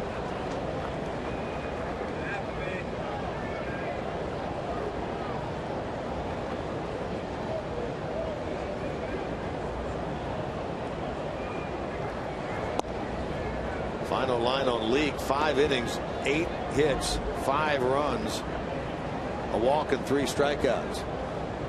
The stretch of 3 straight quality starts for Mike comes to an end here. Down the right field line, long run Schumacher. Negron chasing it as well. Can't get to it. No, I was thinking Negron gets the triple in the 5th inning. He had a hit back in the 1st, been on base all 3 times. Must be nice for him. This is a guy that was drafted initially by the Red Sox. Came over here in a trade to the Reds organization.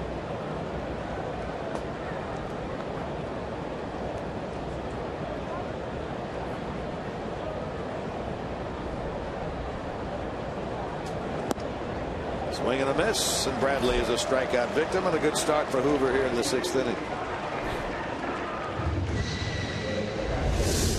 About this fastball, up and in.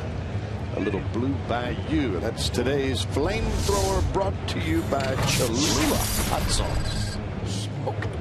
Put that on your stuff? On my eggs. Why did I even ask? On your eggs. Scrambled eggs. Goodness. Not a big fried egg guy. No. I like bacon. Put Cholula on your bacon? No, I just like bacon. Cholula on the eggs with bacon. Okay. All right. We'll be getting some of that out in Denver. We'll be getting some cow in Denver tonight. Tonight. I go for the 48-ounce porterhouse. Team hotel situation right down there in downtown Denver. It's surrounded by things to do and places to go, isn't it? Love restaurants.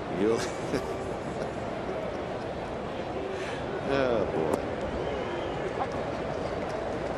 There are worse vices to have. Yes, there are. I like restaurants. Now, I like to eat. The question is our main man Jim Day going to be with you?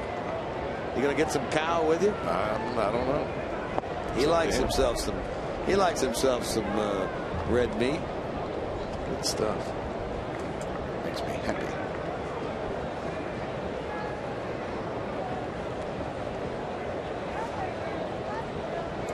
Well, good luck to you tonight, Cowboy. Thank you.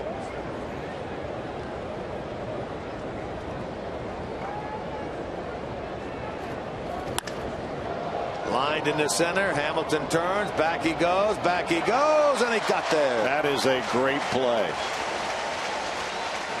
Well, you see Hamilton as the ball came off the back. He looked to right field first as he was going back. The ball started to hook back towards left.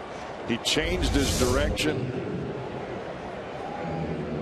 Toughest ball for any outfielder to catch is the ball that's hit right at you over your head. He made that look simple.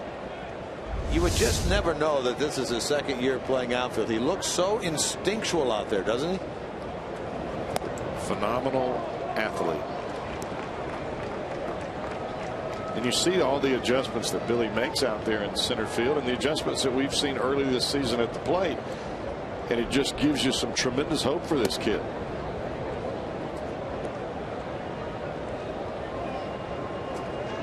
Yeah, you watch him play certainly defensively this year and what he's capable of offensively. You look down the road when he matures a little bit. It's going to be something to behold. Hey, we're talking about a guy who probably, now he's had this downturn here lately, but probably is in line to be the National League Rookie of the Year. I would say you're correct. Scott Williamson being the last. Been a few years ago, though. 1999.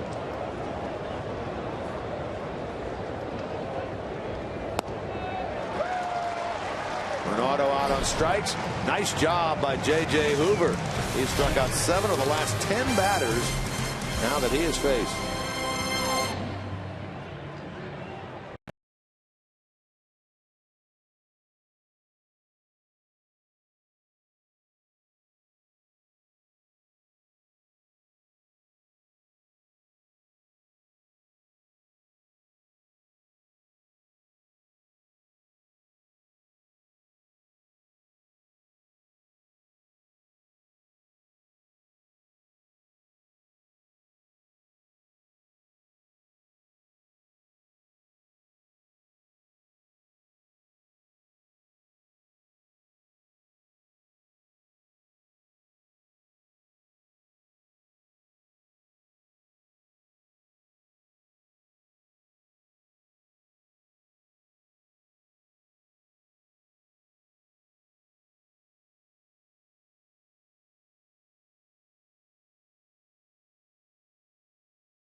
All-Star Gala that made up Hall of Fame weekend for the Reds. It's all on Reds Weekly tonight at 6 on Fox Sports Ohio.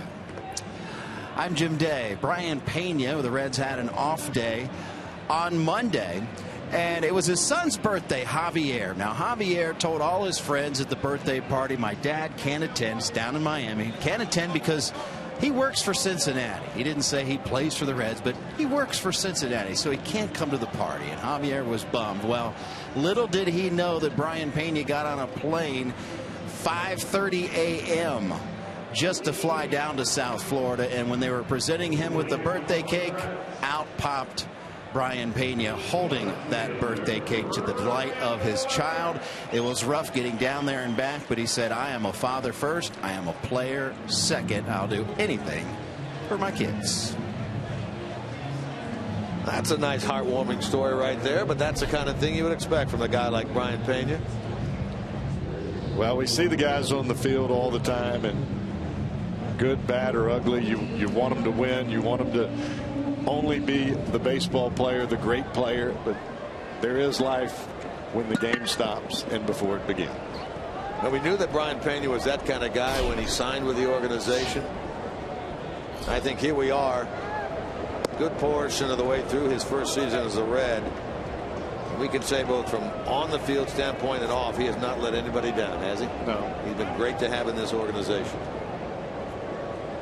And I would say that group in the Reds clubhouse is as good as any when it comes to human nature, being fathers, being good teammates, good guys. Getting out into the community. Tremendous bunch. Jim talked yesterday about a bunch of them going out to Kings Island on the off day Monday. It's the first off day they'd had in 18 days, and yet here they are up early out to Kings Island.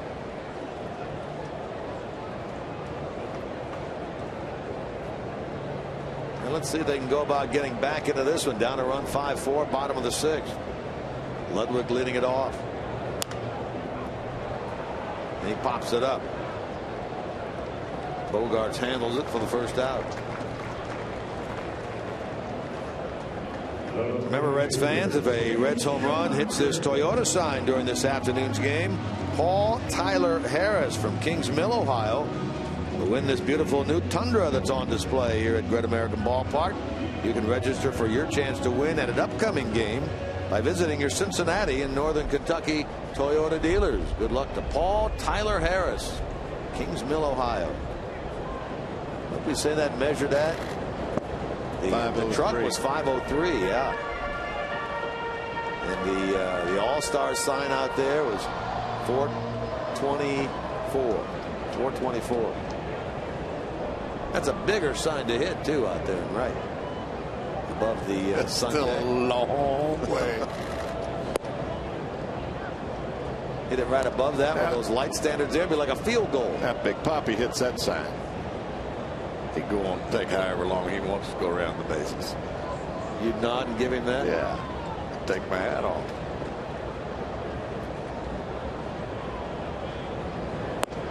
Ronaldo trying to make it 2 starts in the big leagues. 2 starts through 6 innings. He will not get a quality start in this inning as he's given up 4 runs, 7 hits.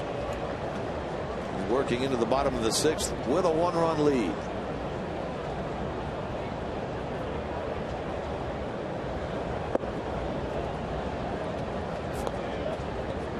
Cozart waits on deck.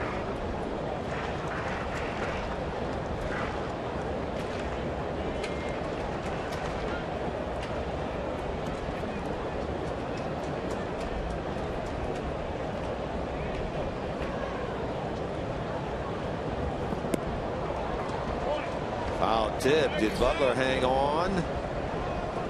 He did. 2 out. First strikeout of the day by Ronaldo. Curveball. Schumacher just missed it. The ball bounced into the mitt of Butler.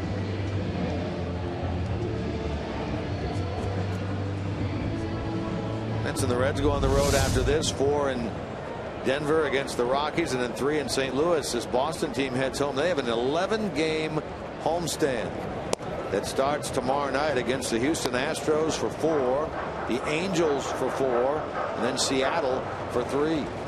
They'll be at Fenway for the better part of 2 weeks. It's going to take me a few years to get used to that Astro thing. American League, yeah. The Astros, Yankees, Astros, Red Sox. Base hit up the middle for Cozart, so the tying run is on. We were remiss yesterday in not passing along happy birthday wishes to Zach Cozart. Yesterday celebrated birthday number 29. J.J. Hoover today, number 27. Speaking of Hoover, he is now lifted for a pinch hitter. Chris Heisey, whose specialty really is coming off the bench and wreaking havoc. He'll pinch hit for Hoover here in the bottom of the 6th, representing the go-ahead run.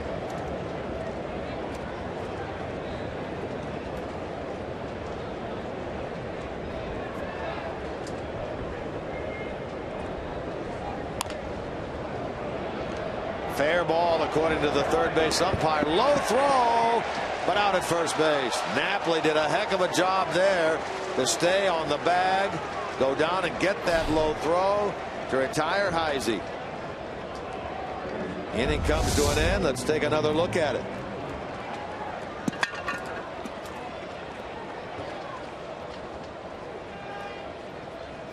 Brian Price has come out, Cowboy. I don't think Kelly Johnson thought that ball was fair, and obviously Steve Smith did not think it was fair, and neither does Brian Price.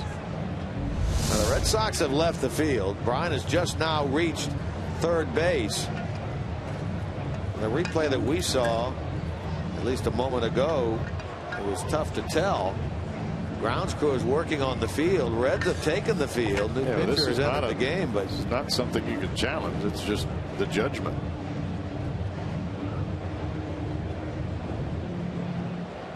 Brian continues to talk.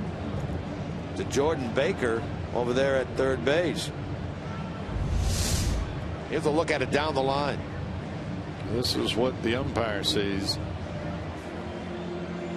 What do you think? That looked foul to me, big time. Well, Ryan continues to talk about it. We go into the 7th inning.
Took over in the 6th, Parra coming on in the 7th. Now, we have not seen a whole lot of Manny Parra.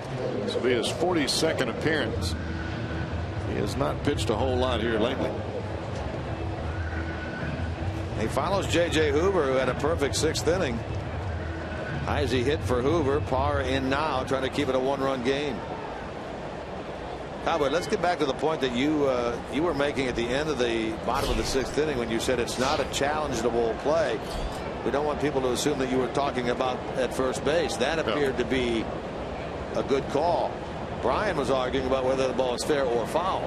You can argue it all you want, but he's not going to change it.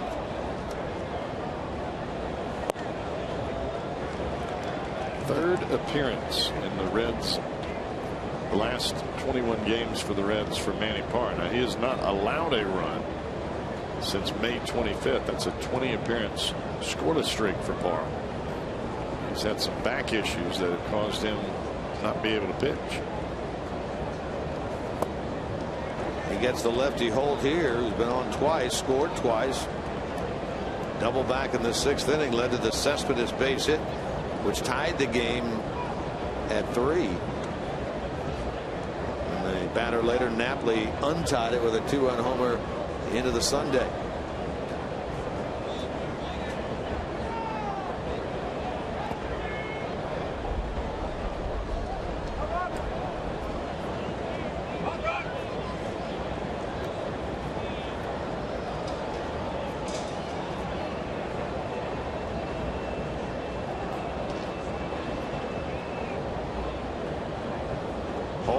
And Cespedes here in the 7th. Looks like Pedroia has moved out into the on deck circle. To first, handled by Pena. Leadoff man out.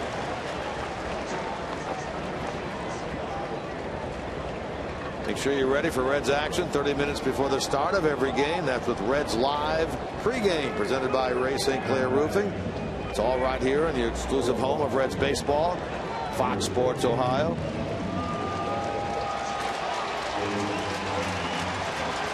Dustin Pedroia is going to hit for Daniel Nava.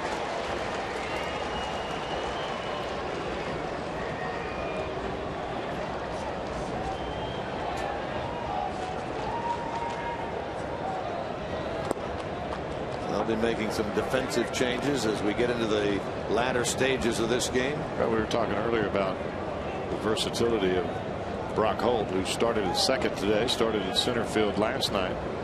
Imagine they'll move him around again now that Pedroia is back in the game.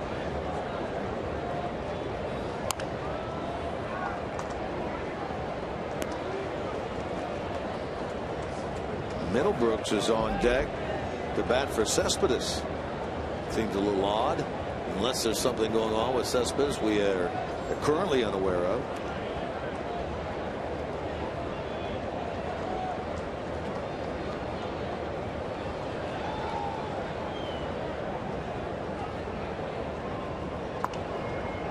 Nava, while he was in there, was 2 for 3 with a run scored and a run batted in. Pedroia will take over at second. Holt would go from second, you'd figure, to right.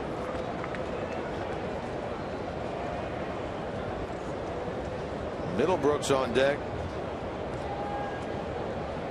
to bat for apparently Cespedes.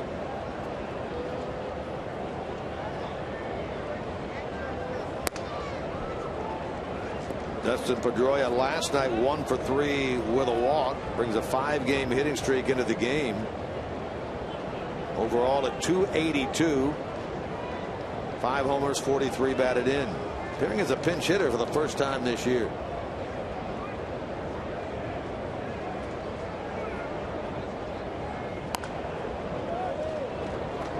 Cabo, we were talking about the birthdays earlier.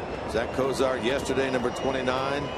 J.J. Hoover today, number 27. But we can't forget one of our main guys celebrating a birthday today. That would be assistant trainer Steve Bauman. Steve-O celebrating birthday number 37. Thanks to Jim Day for passing that information along down near the camera well. Happy birthday, Steve-O. He's always got the scoop. He does. He's always got the scoop. He's the man.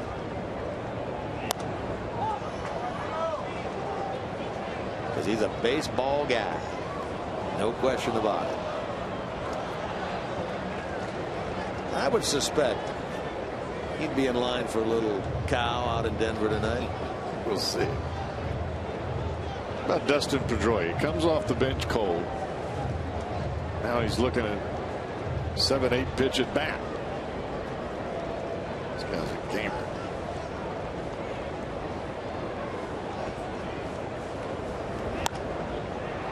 Popped him up. Can Pena get to it, or Negron? Negron gets there. Former Boston farmhand Christopher Negron retires Pedroia for out number 2.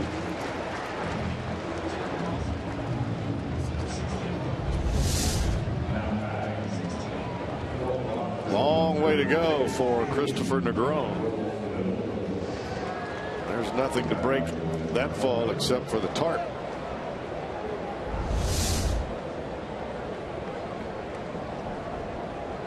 Now Middlebrooks bats for Cespedes with 2 out and nobody on. If we hear something from the Boston clubhouse regarding a potential injury to Cespedes, we'll certainly pass that along.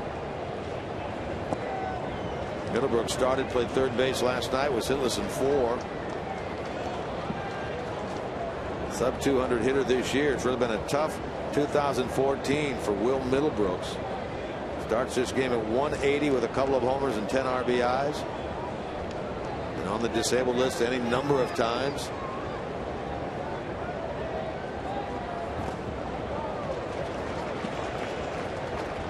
It's 2 rough swings at breaking balls. He was fooled really badly on that one.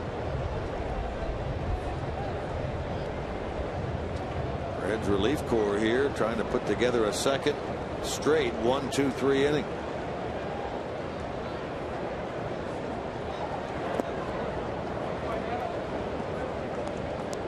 Leake went 5 runs, 8 hits. J.J. Hoover a perfect 6th. Parra trying to copy that here in the 7th.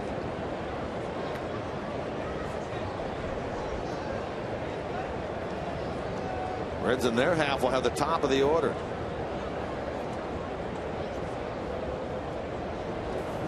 Got him on strikes. Nice job, Manny Parra. 6 in a row by Reds relievers. Stretch time here at Great American Ballpark.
will take home the limited edition commemorative 2015 All-Star bobblehead. Plus, take advantage of the 4 for $48 ticket offer.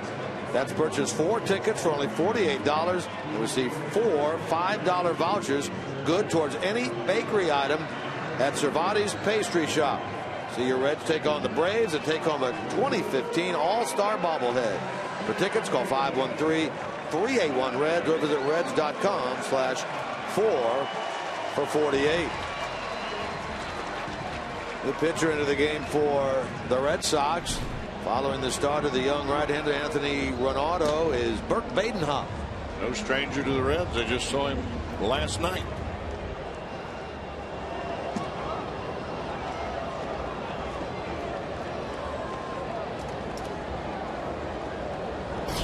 Hamilton leads things off.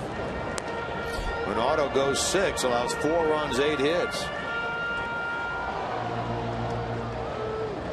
Walks 1, strikes out 1. Turns it over to the bullpen now. 91 pitches for the Boston starter.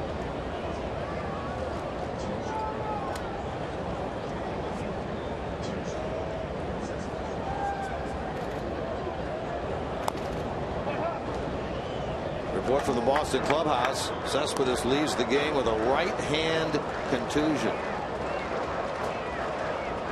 Brock Holt now out in right field for the Red Sox. Kelly Johnson is in left field from third base.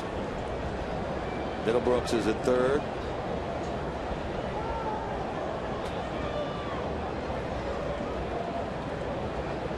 Pedroia at second.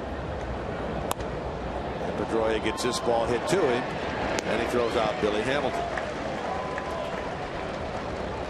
Leadoff man gone in the bottom of the 7th. Here's Middlebrooks at third.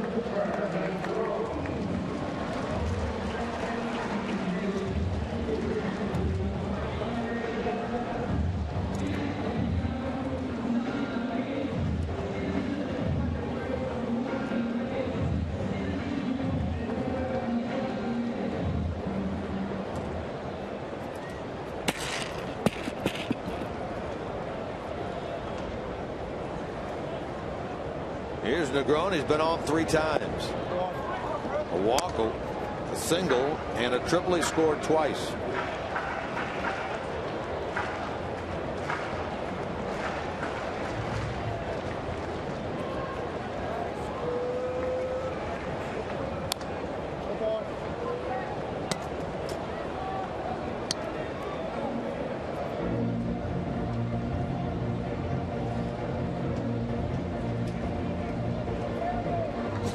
This is a spot in the order when you look at it, you think you got Hamilton, your 1-2 hitters ahead of Frazier and Mesoraco. This is the perfect time to put some semblance of a rally together.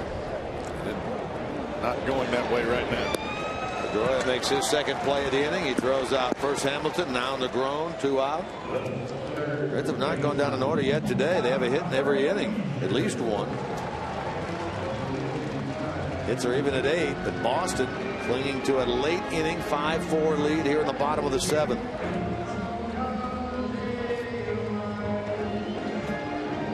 Frazier today 1 for 2 with a sacrifice fly.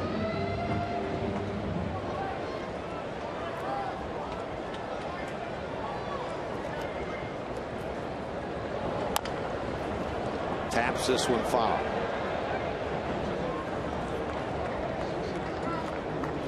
Got to imagine if you're Todd Frazier, a 1-run game, look for a spot middle in, middle away, whichever it may be, and try to hit that thing out of the ballpark.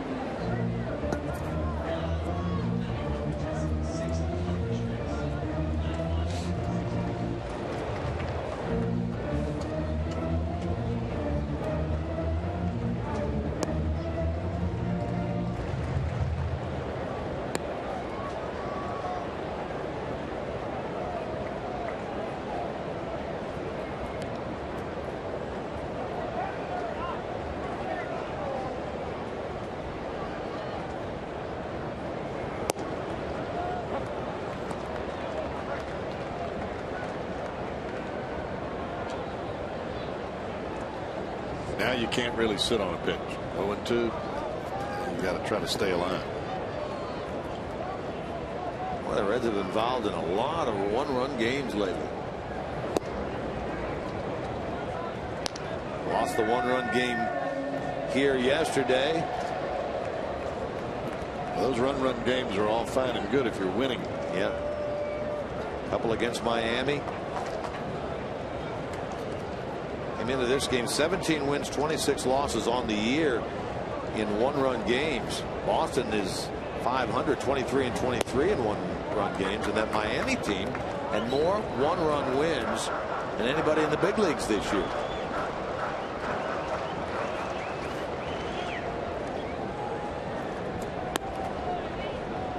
Reds trying to keep themselves above water today with a win. 60 up, 59 down on the year. This is the 120th game of the year.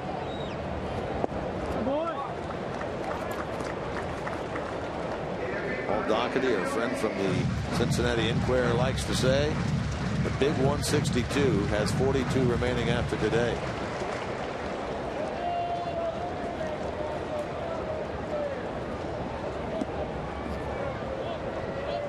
Mesoraco on deck. To the shortstop. Bogarts inning over. First time today the Reds go in order. On to the 8th. 5-4 Boston.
We'll break it down for you. It's Reds Live post game brought to you by Performance Kings Honda. Jim Day down in the field. He'll be at the set, what we call the Fox Sports Ohio condominium on the third base side here at the ballpark. He'll of course be anchoring things from the field on the upcoming road trip to Denver and to St. Louis. Jeff Pecoro, Brian Giesenslaw back in the studio. How about our Miller Time moment of the game, brought to you by Miller Lite. Right now it's the big blow of this one in the 5th inning. Off the bat of Mike Napoli, Boston first baseman. With Mike Leake on the mound. This followed the Cespedes single that tied the game. Number 15 of the year for Napoli gives Boston the lead. That made it 5-3. It's 5-4 now in favor of the Red Sox. That's the home run that's the difference right now. Sam LeCure, meanwhile, Cowboy, takes over on the mound. Well, right now the Reds bullpen just trying to keep it as it is and give this Reds offense a chance late in this ball game to come back. Hoover did his job. Hara put zeros up as well. Now it's up to Sam LeCure.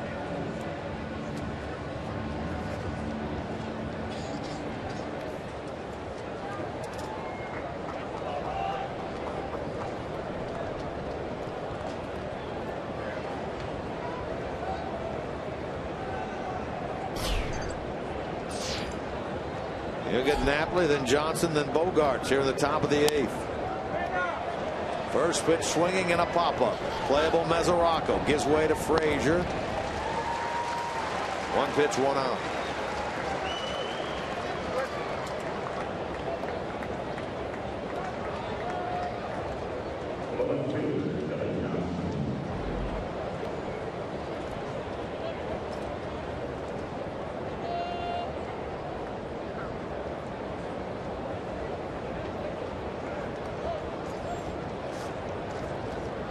Here's Kelly Johnson.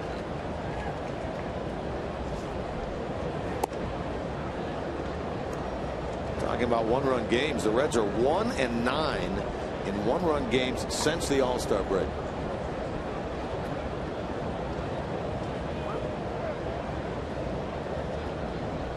Johnson started at third. Now he's out at left. 1 for 3 today.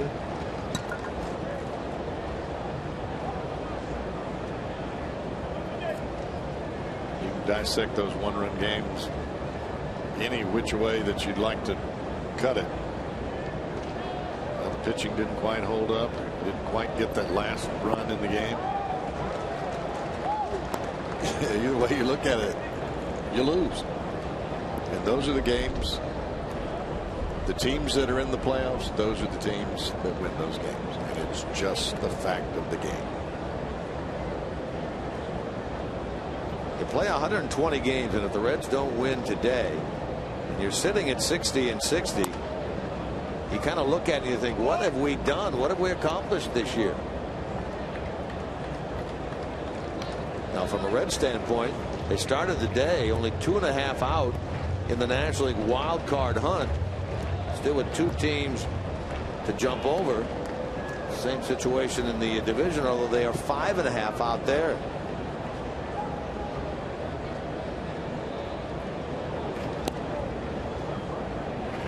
No, and I think it's pretty evident this is not the club that's on the field today that the Reds thought they would have on the field at this point in time in the season.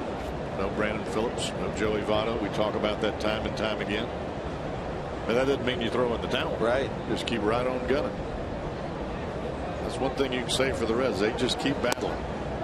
Strike 3 call. Kelly Johnson disagrees with the call of Jerry Meals, but heads back to the dugout, bat in hand.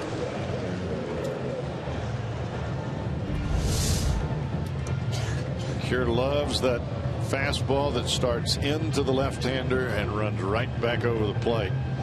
You can see the flinch of that front shoulder by Kelly Johnson. He thought that ball was going to hit him, and it just slices back to the dish. How about 8 in a row now by Reds relievers in this game? 2 out for Bogaerts.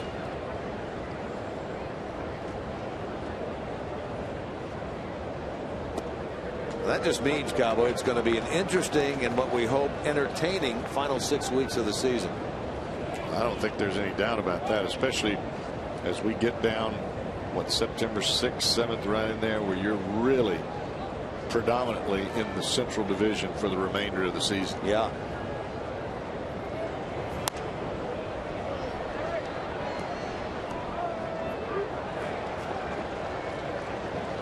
And in a sense, it allows you to determine your own destiny. Now let's hope that's the case. Some of those big games within the division start this coming Monday. Reds will be in St. Louis, first time since early in the year.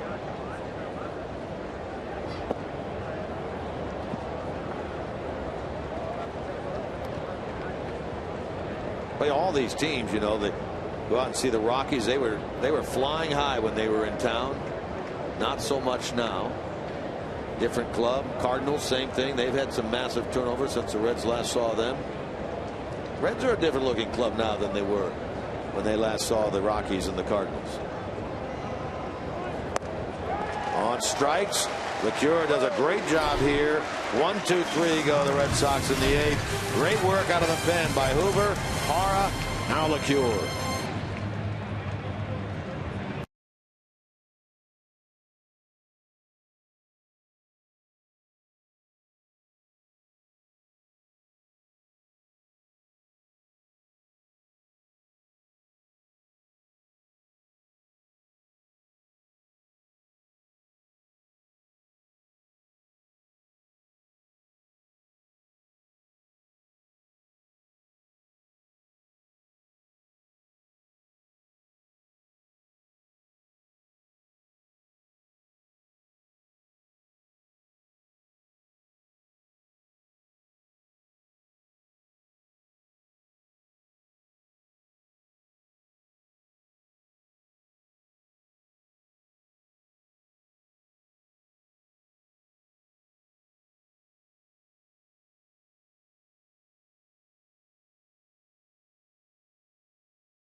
21st through the 24th. Cheer on your Reds when they take on the Atlanta Braves here at Great American Ballpark.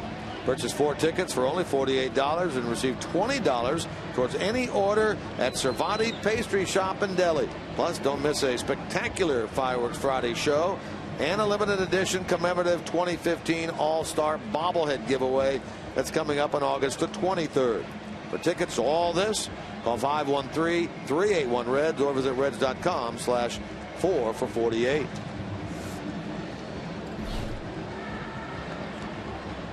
Good crowd on hand here this afternoon. Red Sox have a new pitcher in the ball game, Junichi Tazawa.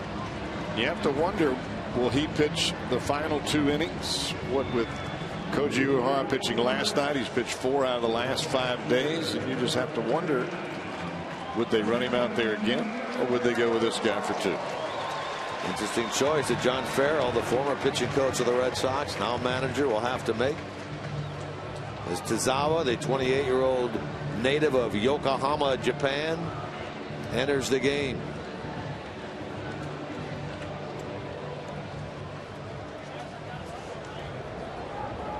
He gets Mesoraco to lead it off, then Pena, then Ludwig.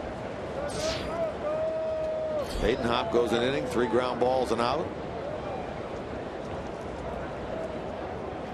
You compare Boston starters versus their pen. The pen has definitely been their strength in 2014.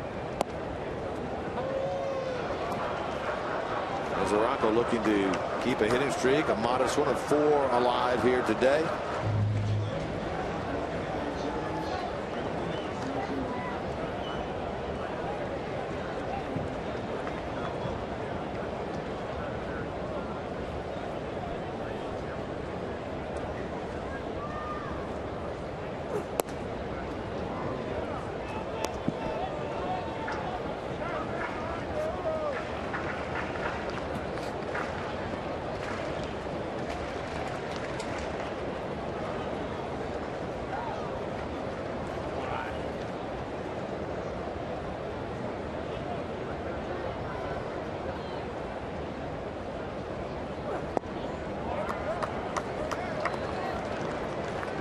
Tazawa very deliberate as he brings the ball to the plate. Really makes you wait if you're standing in the batter's box. Sometimes that waiting for some hitters can tighten up the hands, maybe the legs a little bit, make you feel a little bit uncomfortable, take you out of your rhythm.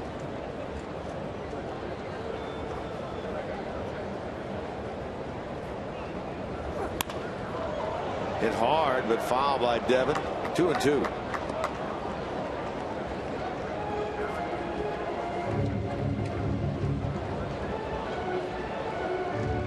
Reds wrap up a homestand here. It's the 7th game of this 7-game homestand. A lot of folks that help bring you these broadcasts. We want to acknowledge them and the good work that they do. Our producer in this series and in Cleveland series, Josh Hall. Brent Valenti produced the Miami series. Directing this series here, Bob Pennell. He's also our coordinating producer of Reds baseball from Fox, Ohio. Roy Alfers, also one of the mainstay directors for the Reds.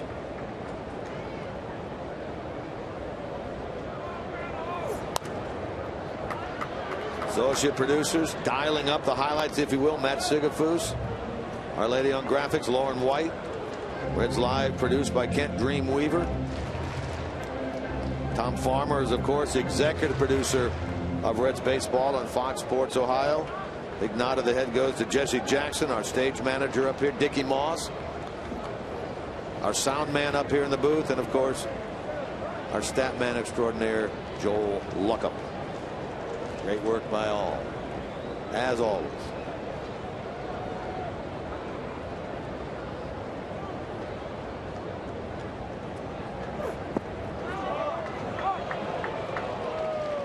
Full count now to Mesoraco.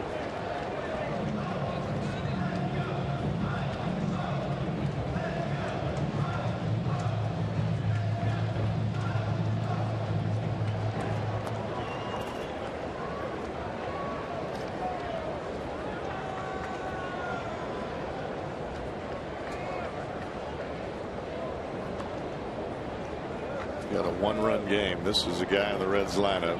You really got to pitch tough. We won up there.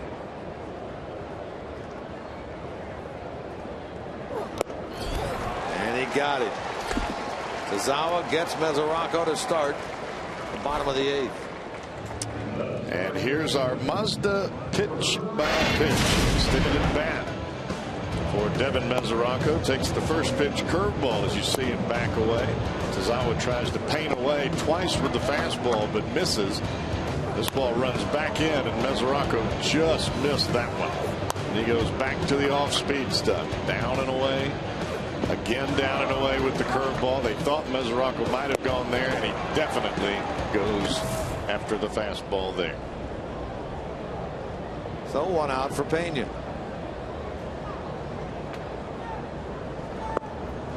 Middlebrooks is right at the edge of the grass down at third base for Boston. Pena had a hit back in the 2nd. He's 1 for 3. Down a run are the Reds at 5-4 here in the bottom of the 8th. Ludwig next.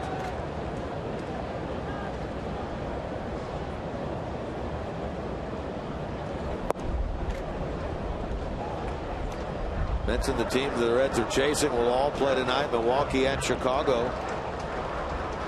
Cubs got the best of them yesterday. Cardinals playing at Miami later. Miami looking for the sweep of that series against St. Louis.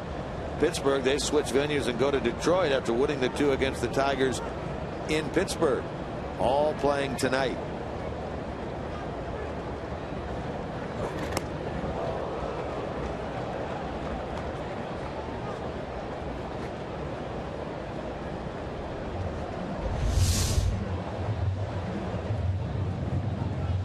Split finger in the dirt.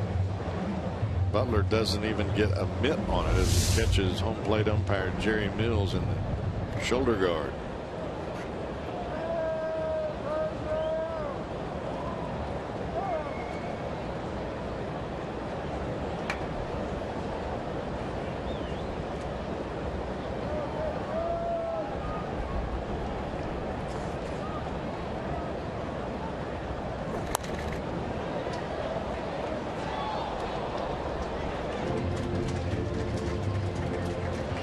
You talk about a guy that repeats his mechanics over and over. Tazawa, as soon as he takes the mound, you can see him lean in, arches, and then he reaches around with that right hand. A double clutch almost with the front leg as he starts to come to the plate. Check him out. Bend the knee, around the shoulder. Sets. Now watch that front leg kick once, twice. Now a long look in. Here we go. Line to first, and Napoli up the ladder to get it. Ryan Pena hits it hard. Nothing to show but an L3. 2 out.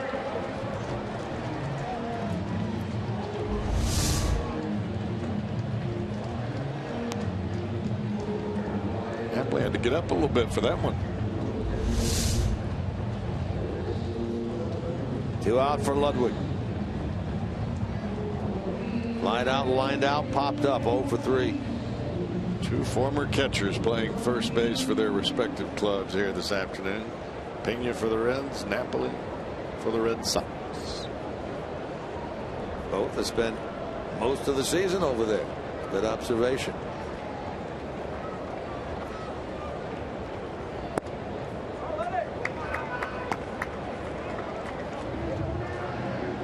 Reds had a hit in every inning through the 6th. Go down in order in the 7th against Badenhop. First 2 set down here by Tazawa in the 8th. Chapman throwing in the Reds bullpen.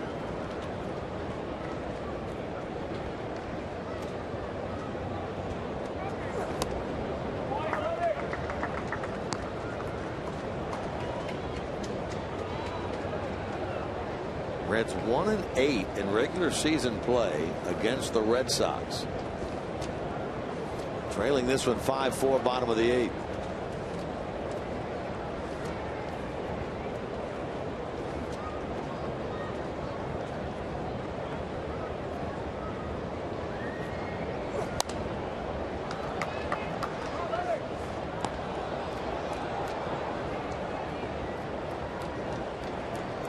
32,870. 32,870 here this afternoon. Meaning the Reds drew over 30,000 in all 7 games of the homestand. That's huge. Big tip of the cap to Reds fans for coming on out to the ballpark this week.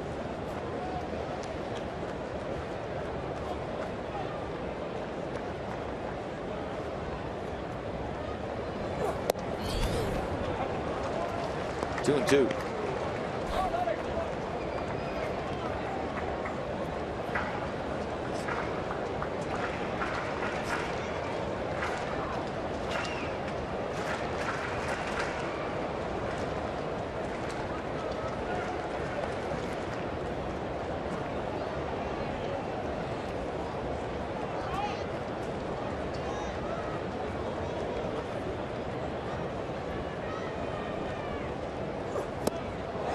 Ludwig strikes out. 2 of them in the inning for Tazawa.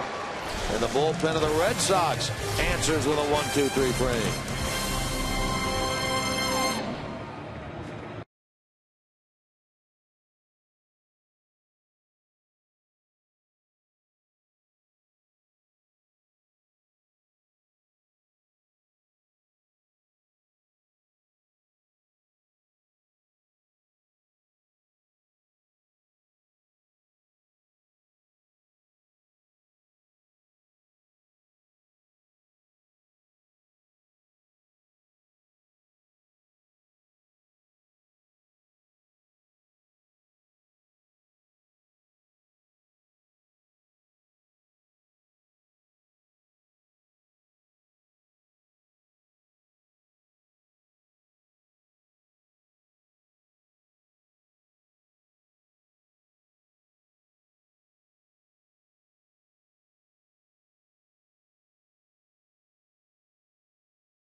Visit your Tri-State Chevy dealer today.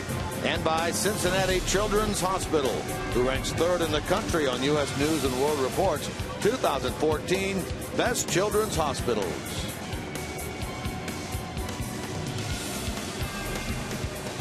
Now, today's broadcast is on AFN, the American Forces Network, broadcasting to the U.S. Armed Forces serving in 175 countries.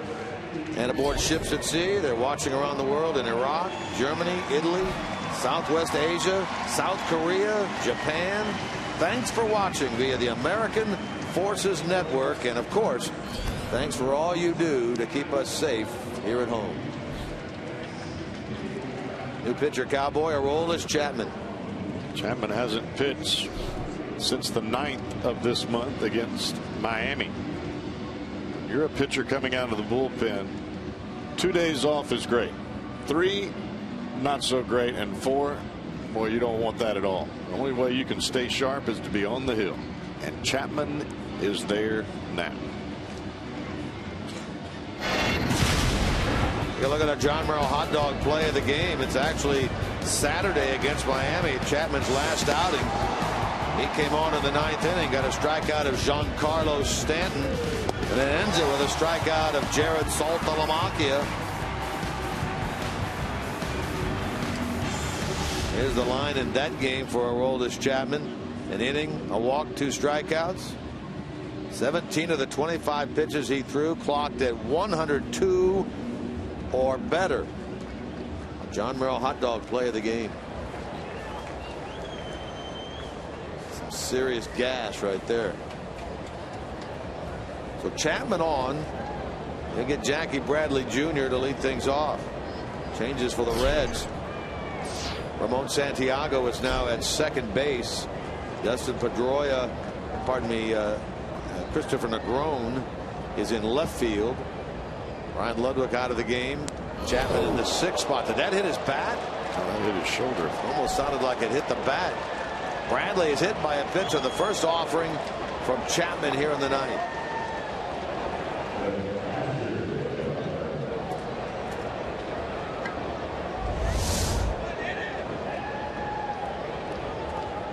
Got him right on the back of the right tricep.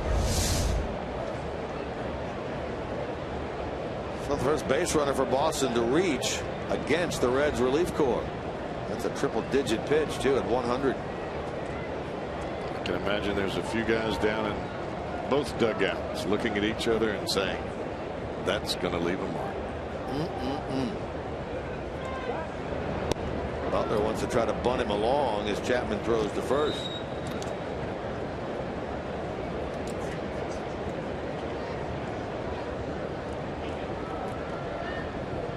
Edward Mujica, former Cardinal closer, now up in the Boston bullpen.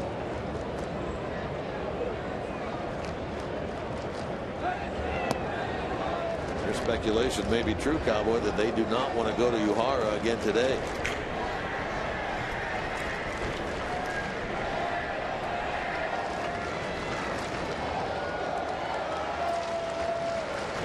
Got one closer on the Red Sox side that's worked a lot lately. And the Reds closer on the mound now has not worked a lot here in the last 5-6 days.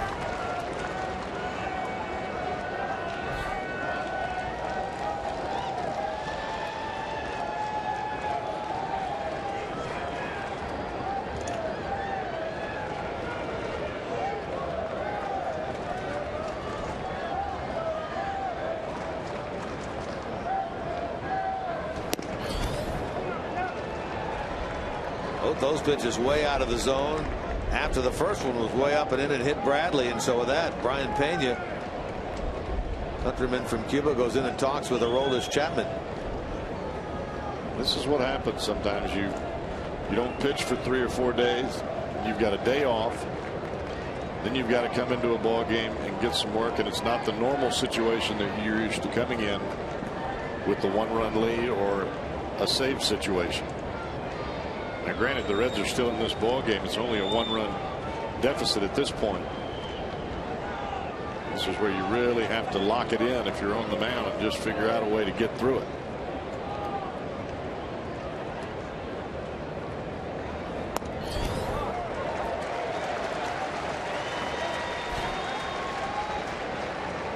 Corey Brown, an outfielder, is on deck to bat for Tazawa for Boston. Again, they have Edward Mujica, right-hander, in their pen.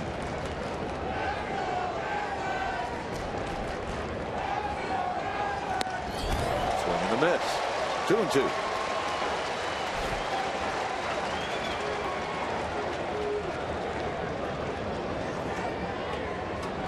All those moves earlier by John Farrell, bringing the right-handed batters to the plate earlier in the ball game. Now he's left with a left-handed pinch hitter against Chapman.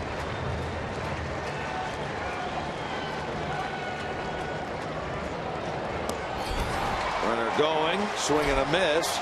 Stolen base for Bradley, a strikeout of Butler.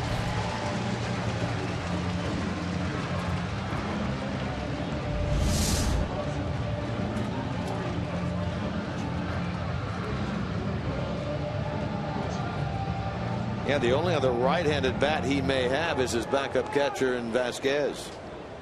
So Corey Brown bats for Tazawa. Runner in scoring position, 1 out in the 9th.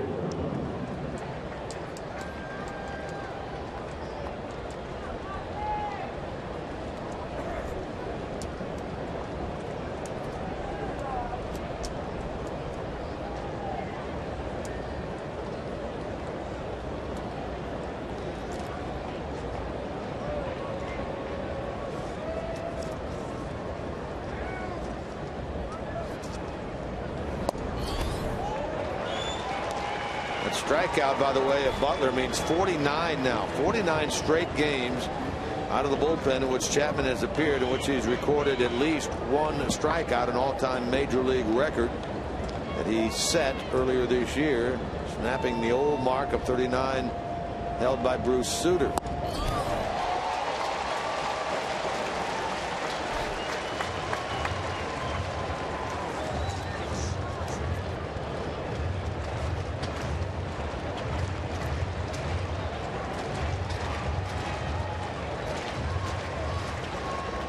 It is quite unique to see hitters come to the plate against Chapman. They're all down on the knob before the first pitch.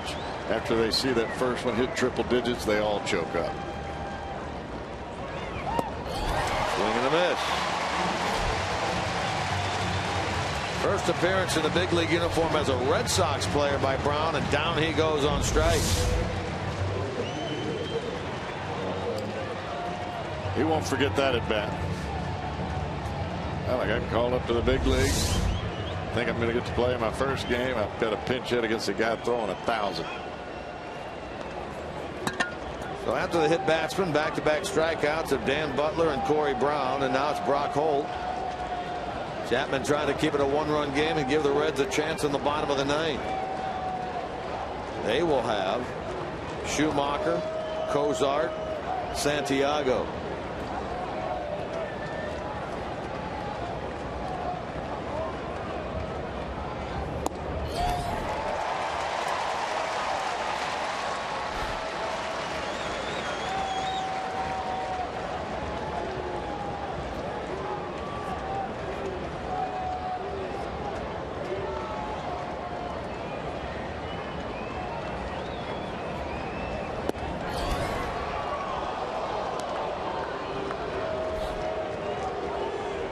By the way, the Reds pitchers have 10 strikeouts today.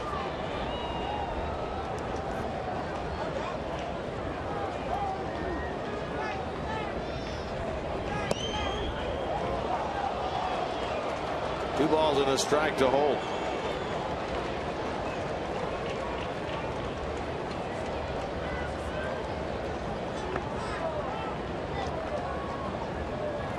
Now, Edward Mujica is not the main closer of this Boston club. We mentioned he was a former Cardinal closer. He does have 2 saves for them this year. He figures to be on to try to save this game in the bottom of the 9th inning. For Anthony Renato.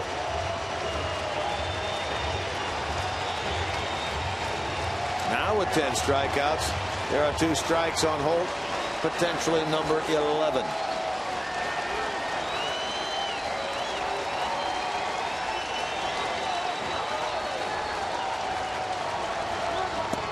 Got it. 3 strikeouts in the inning for Chapman. 11 strikeouts in the game for Reds pitching. In the bottom of the 9th upcoming, the Reds down a run.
retransmitted in any form, and the accounts and descriptions of this game may not be disseminated without the express written consent of the Cincinnati Reds. Well, all right, stage set for the bottom of the 9th inning and a gorgeous Wednesday afternoon here in Cincinnati. The only drawback right now, a 5-4 deficit, Cowboy, going into the bottom of the 9th. Well, the Reds will have an opportunity here in the 9th against a guy that's very hittable. He's given up more hits than innings pitched. His ERA is about 4.5. The one thing you can count on, though, he's going to throw it over the plate. Well, Skip Schumacher will lead things off against Mujica. Here's our Nissan drive of the game. It came off the bat of Schumacher in the 4th inning. Tied the game at 2, his second home run of the year. Into the sun deck out in right field. Glad hands all around for Skip Schumacher on Nissan drive of the game. We could do it again or tie this thing. That would be huge. It's asking a lot of a guy who's not a home run hitter.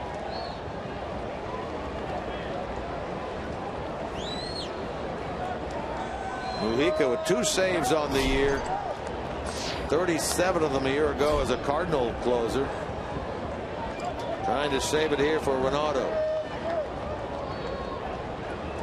These guys played together in St. Louis, if I remember correctly.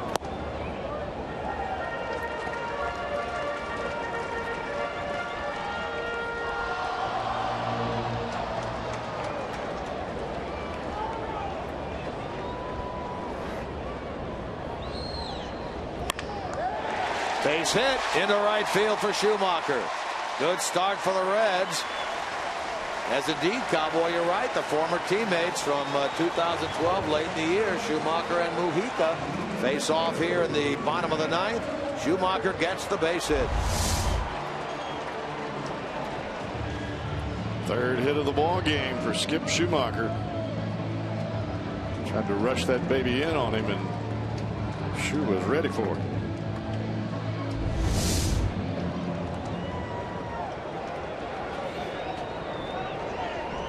All right, so a good start to the Reds' 9th inning. Here's Kozar.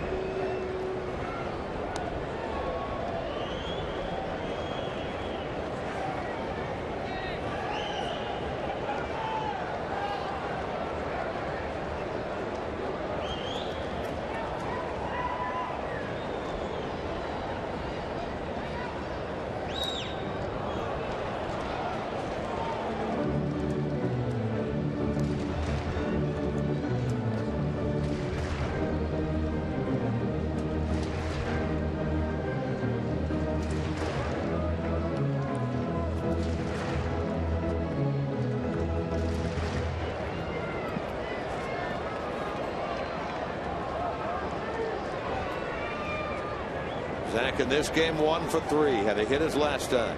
That was against Renato.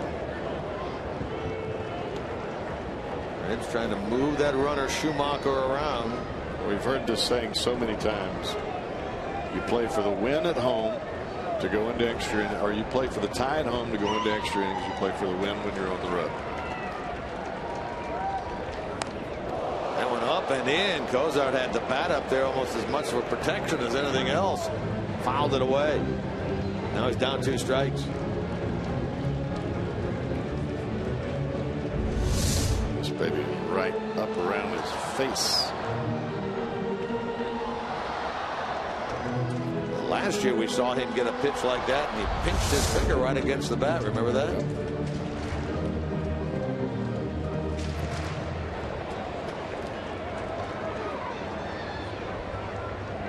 And on the edge of the grass at 3rd is Middlebrooks. Ball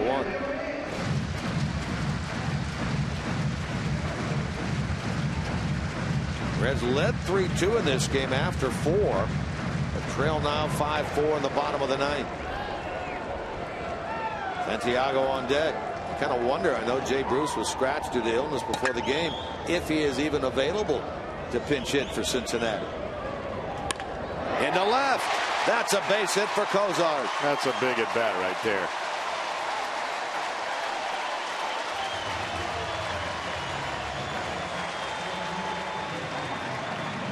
Two on and nobody out. It's a hanging breaking ball middle away, and Kozar just goes out and hooks it.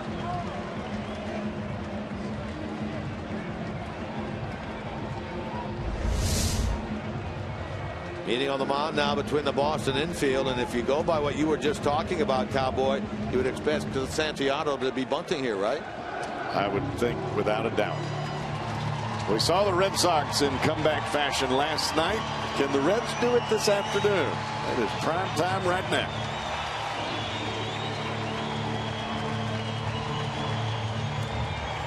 Reds have 21 come from behind wins this year, 4 walk-off wins on the season. They'd love to add 1 to each of those totals right here in the bottom of the 9th.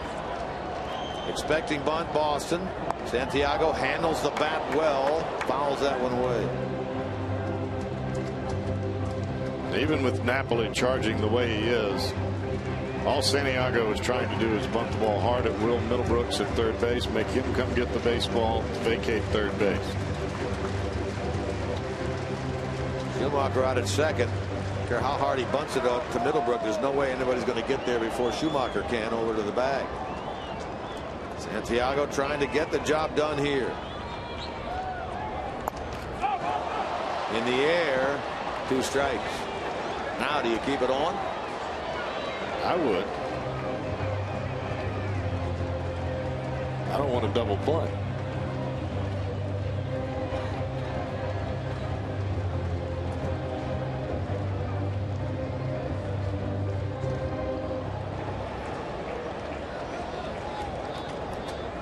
We talked last night about the fact that Boston 40-0 when leading going into the 9th inning this year. They made it 41-0 with their victory last night.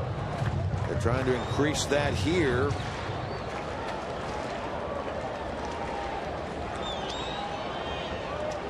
They only have 12 blown saves on the season. Fouled out. Santiago trying to bunt with 2 strikes. Fouled it away, and he's a strikeout victim. 1 out.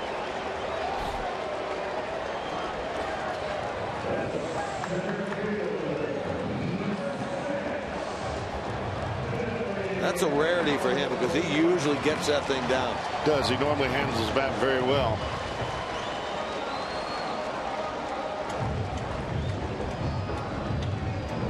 So now it's Billy Hamilton. First time ever that Hamilton will have faced Edward Mujica. Leadoff base hit, Schumacher to right. Cozart follow with a single to left. Santiago struck out, bunting, trying to move the runners along. Now Hamilton, first pitch swinging, fly ball. Jackie Bradley Jr. 2 out. This thing's taking a turn for the worse all of a sudden.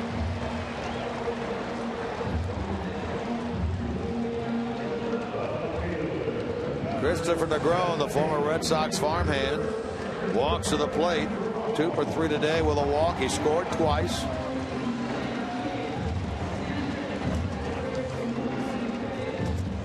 Trying to keep this bottom of the 9th going. Reds have not been swept in any sort of a series here at home this year. They've been swept in 1 2-game series. That's by this Boston club out there on the 6th and the 7th of May. Trying to avoid being swept in 2 games by the Red Sox here at home.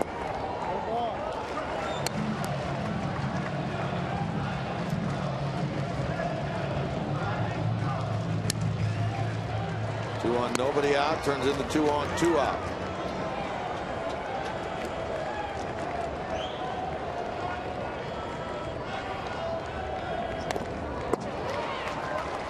One and 1. Somehow, some way, you'd like to get Negron on, give Frazier the opportunity.